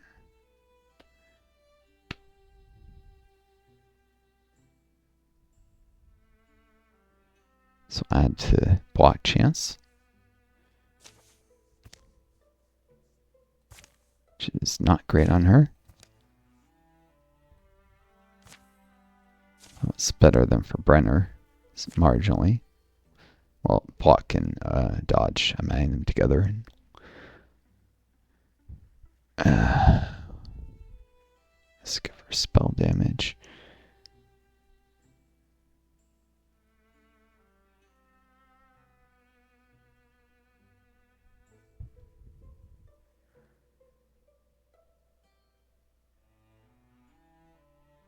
She's definitely the Mystic I tend to put the front more often. Ceramic Brenner has the Black Cat. Probably should give him the Shadow Cat instead. But he was literally in the very first party of my very first campaign. In fact, Brenner and Agaridia both come from that. They were part of the Hounds of the Gauntlet. And I didn't know anything about the choices then. I didn't think to look it up. A cat seemed cool and useful. But there was an option to have like a shadow one. Of course, I also thought roleplay-wise it made more sense, and it kind of does. It's, I don't know. I didn't want him to have a like weird ghost cat. So he has a live one that's enchanted to live decades and decades. Like, this is an unnaturally long-lived cat Brenner has. Because a warlock gave it all its remaining years of life. Always.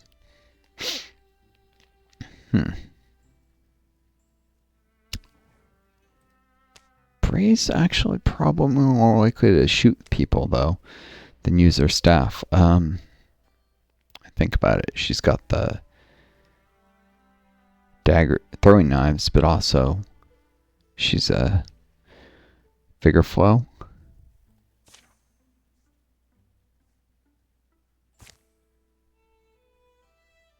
She's got substantially more armor than Brenner. And Earthscribe Plus as opposed to just Earthscribe.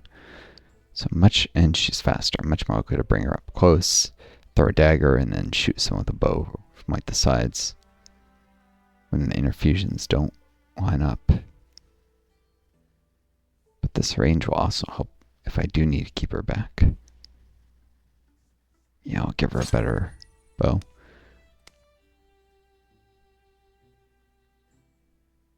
Dusk Striker. And I like something that references water.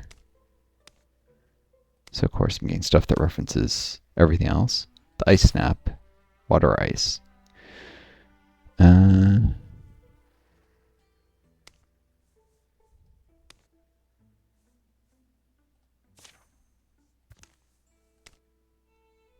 What if we go into battle with this though, in case she gets attacked. There's occasions I'm making it the first turn. It's rare, but Just in case enemy goes first somehow. It's usually by some kind of event where you get ambushed.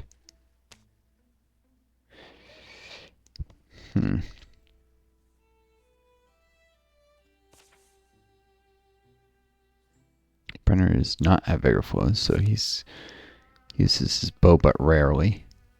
I give him a long range. This bow is he has an artifact bow, so it's unusually long range even for a bow, which is a longer range than a crossbow. It's very much the philosophy of stay the heck out of danger with the mystic.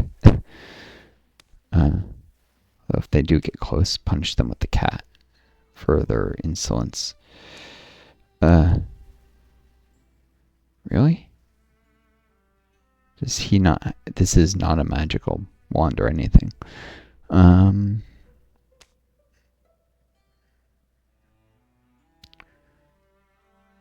Higher tier, harder hitting wand. That would be good.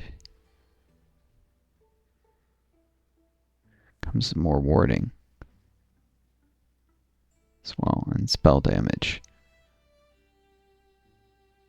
I turn it to water type. Stunt damage. I mean, whatever. Instead of that, he'll get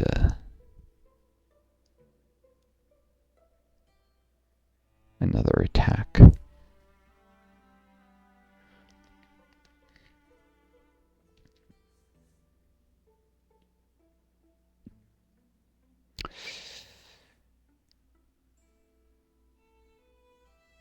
As opposed to making my warriors more a threat. Yeah, the warriors are often the ones that get in the real thick of things. Boar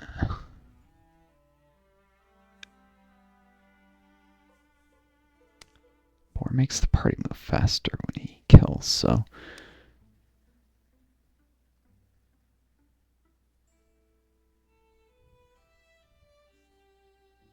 yeah.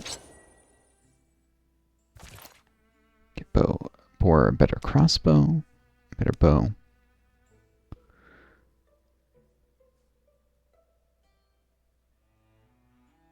I mean, a better sword.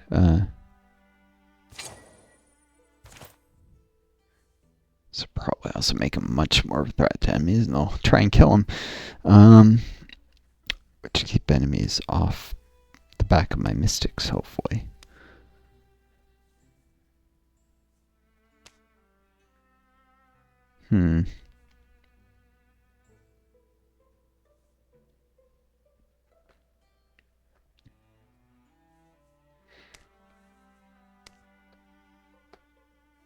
Three spell threads to upgrade a crossbow. So if I use no more than 6.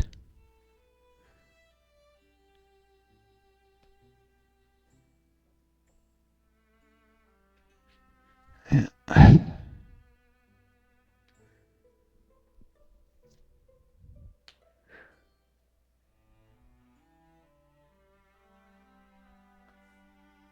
But crossbows are particularly useful in boss fights, final fights, because sometimes there's some really nasty enemies that you just do not want to get close to.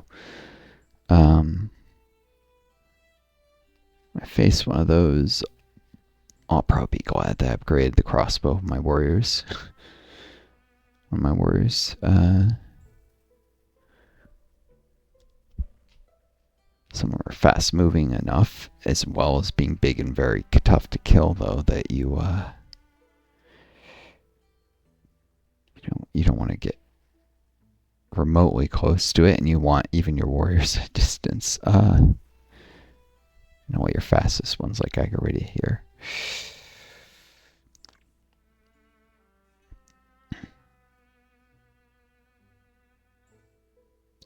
Yep. I don't like the name though. It needs to be something that references water.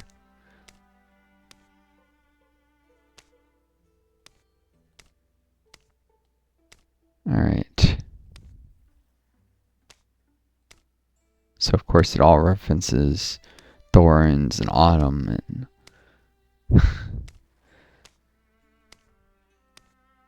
I swear that the stupid thing tries to grief you or make you take longer on this.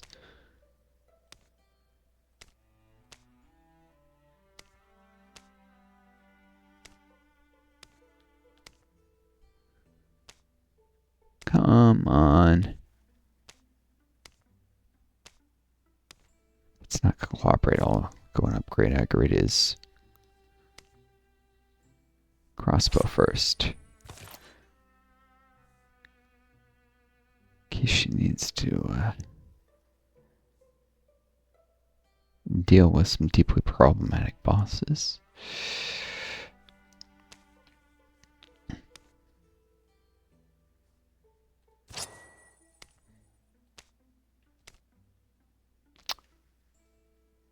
Sky Dirge, you know what? Sky Dirge makes no sense, but Ice Dirge.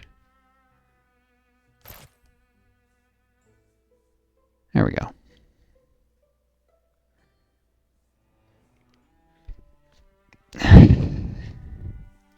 All these other resources, but there's really not much use for them.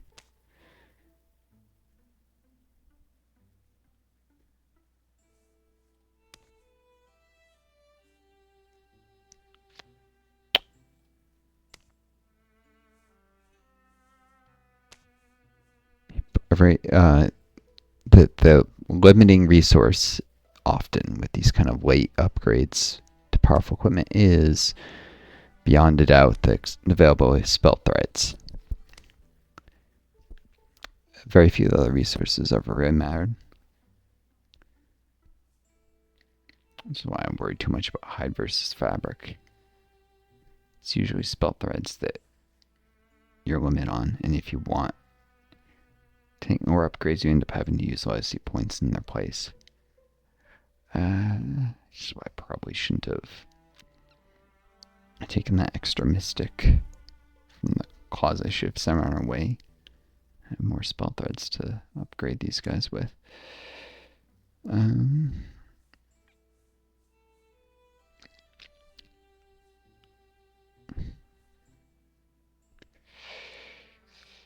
Bloody.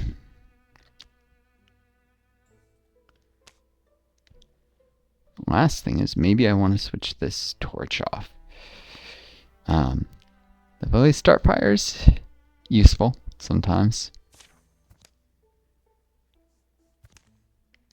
It is a local legend, so starts level 2 with 2 abilities, but Open Mind and Soul Splitting or Scribe are all very good. I don't mind Spirit Blade. It's definitely better than a lot of the other stuff, but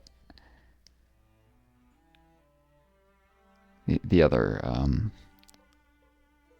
if you Earth Scribe plus Open Mind but Soul Splitting can make even a level 3 Mystic exceedingly hard to kill, especially if they're brought in as legacy early in a campaign. The enemies are just not going to be able to take them out at that point.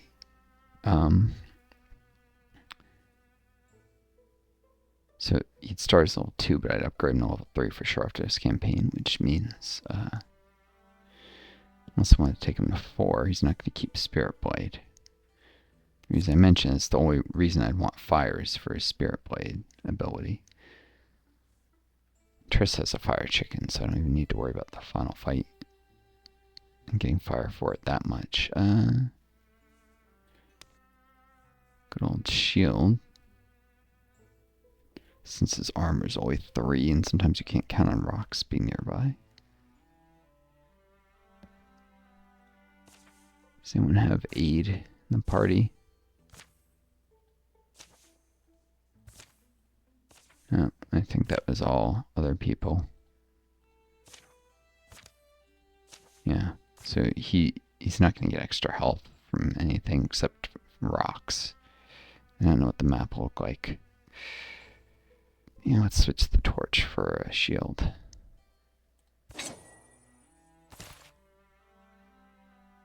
There we go. Wand and shield. And a bow.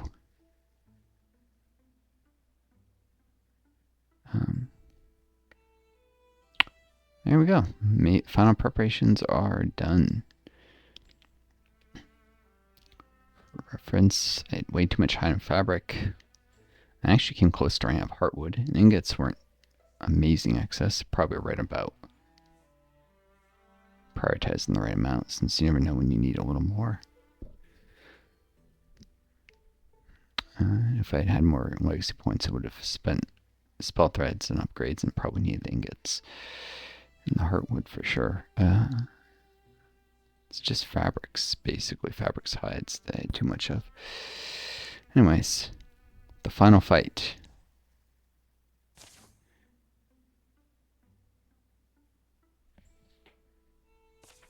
Can't save until it starts. So, the volcano is a famous one, of course. Its denizens haven't dwelt there long, but they've been industrious. You almost feel sorry for them. For, I guess, undoing everything they've built.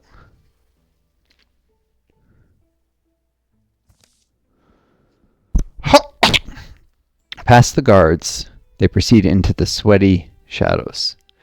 Odors are thick sulfur and heat, fermented moisture, and the aged body crevices of unwashed acolytes, adepts, priests. These are deepists, they're like cultists, so who drain the life force and intelligence out of the lower level members. Suddenly, I want a distraction. Yeah, with our wolf nose, you can smell it all, I'm sure. There's one waiting for us. Just don't lose patience. The battle comes on fast.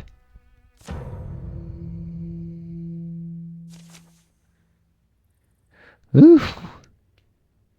Okay, Monarch of the Mantle is the boss. There's almost always one of them in these situations. Burning ambition can change a person. Shaggy with magma. The beast barrels forward, steeped in the golden hot eternity it wanted. I mean, Deepists are already like basically immortal. Their queens and kings are. Not sure what's this about wanting eternity. Well, but they have to constantly drain followers for eternal youth. And they're physically pretty frail. They're queens normally.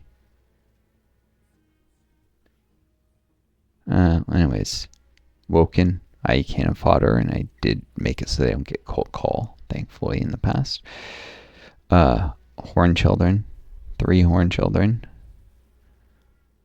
3 faithful, heavily armored spearmen. They don't do anything particularly dangerous other than guard allies. A chastised, a merc mother. There's always a merc mother. There's a 4th faithful. Father fungus. A 2nd chastised. 2 shadow hunters and 4 chosen. Alright. As long as the shadow hunters don't get the drop on me in a bad way. It's mainly just a battle against numbers, and the chastised throwing boulders, which guarantee the availability of rocks for my earth scribes, which is part of why I took 2 mystics instead of maybe a hunter. I needed 3 warriors for a strong battle line, but against some foes I might have had a hunter instead of mystic. Because you never know if the map's going to favor mystics. They can be very good when the map favors them, but very bad when it doesn't. Hunters are more reliable, though less powerful than a mystic with favorable terrain. But Chastise will pretty much guarantee there'll be plenty of rocks if they can survive long enough for the Chastise to throw some of them, not get in trouble first. Kill all enemies. So this is a very simple battle. There's not a... Some of them have like unique destroy this objective. This is actually a very small map too for a final battle. There's no wandering around vast caverns. There's just fight against a ridiculous crap ton of enemies. Excuse my language. There's some stone right here. And rocks. And there's the door.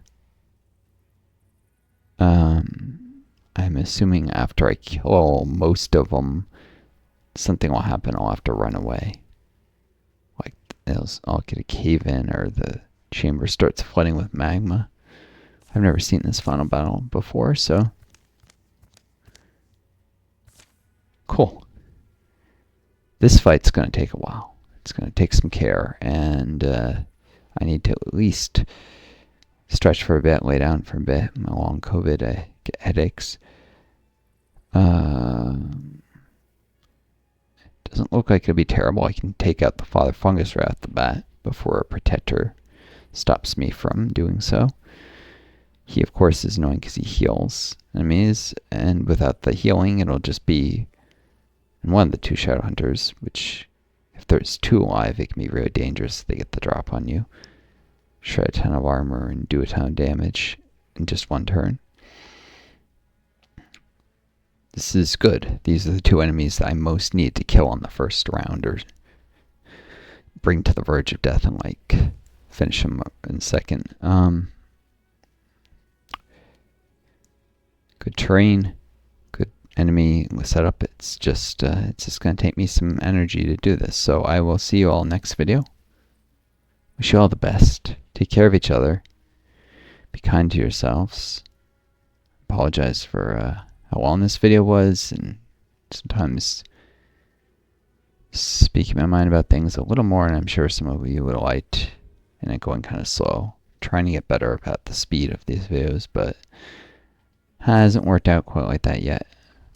What do they... It says they all have some kind of upgrade. Weird. Anyways, until next time, may you always find the guiding star to lead you home.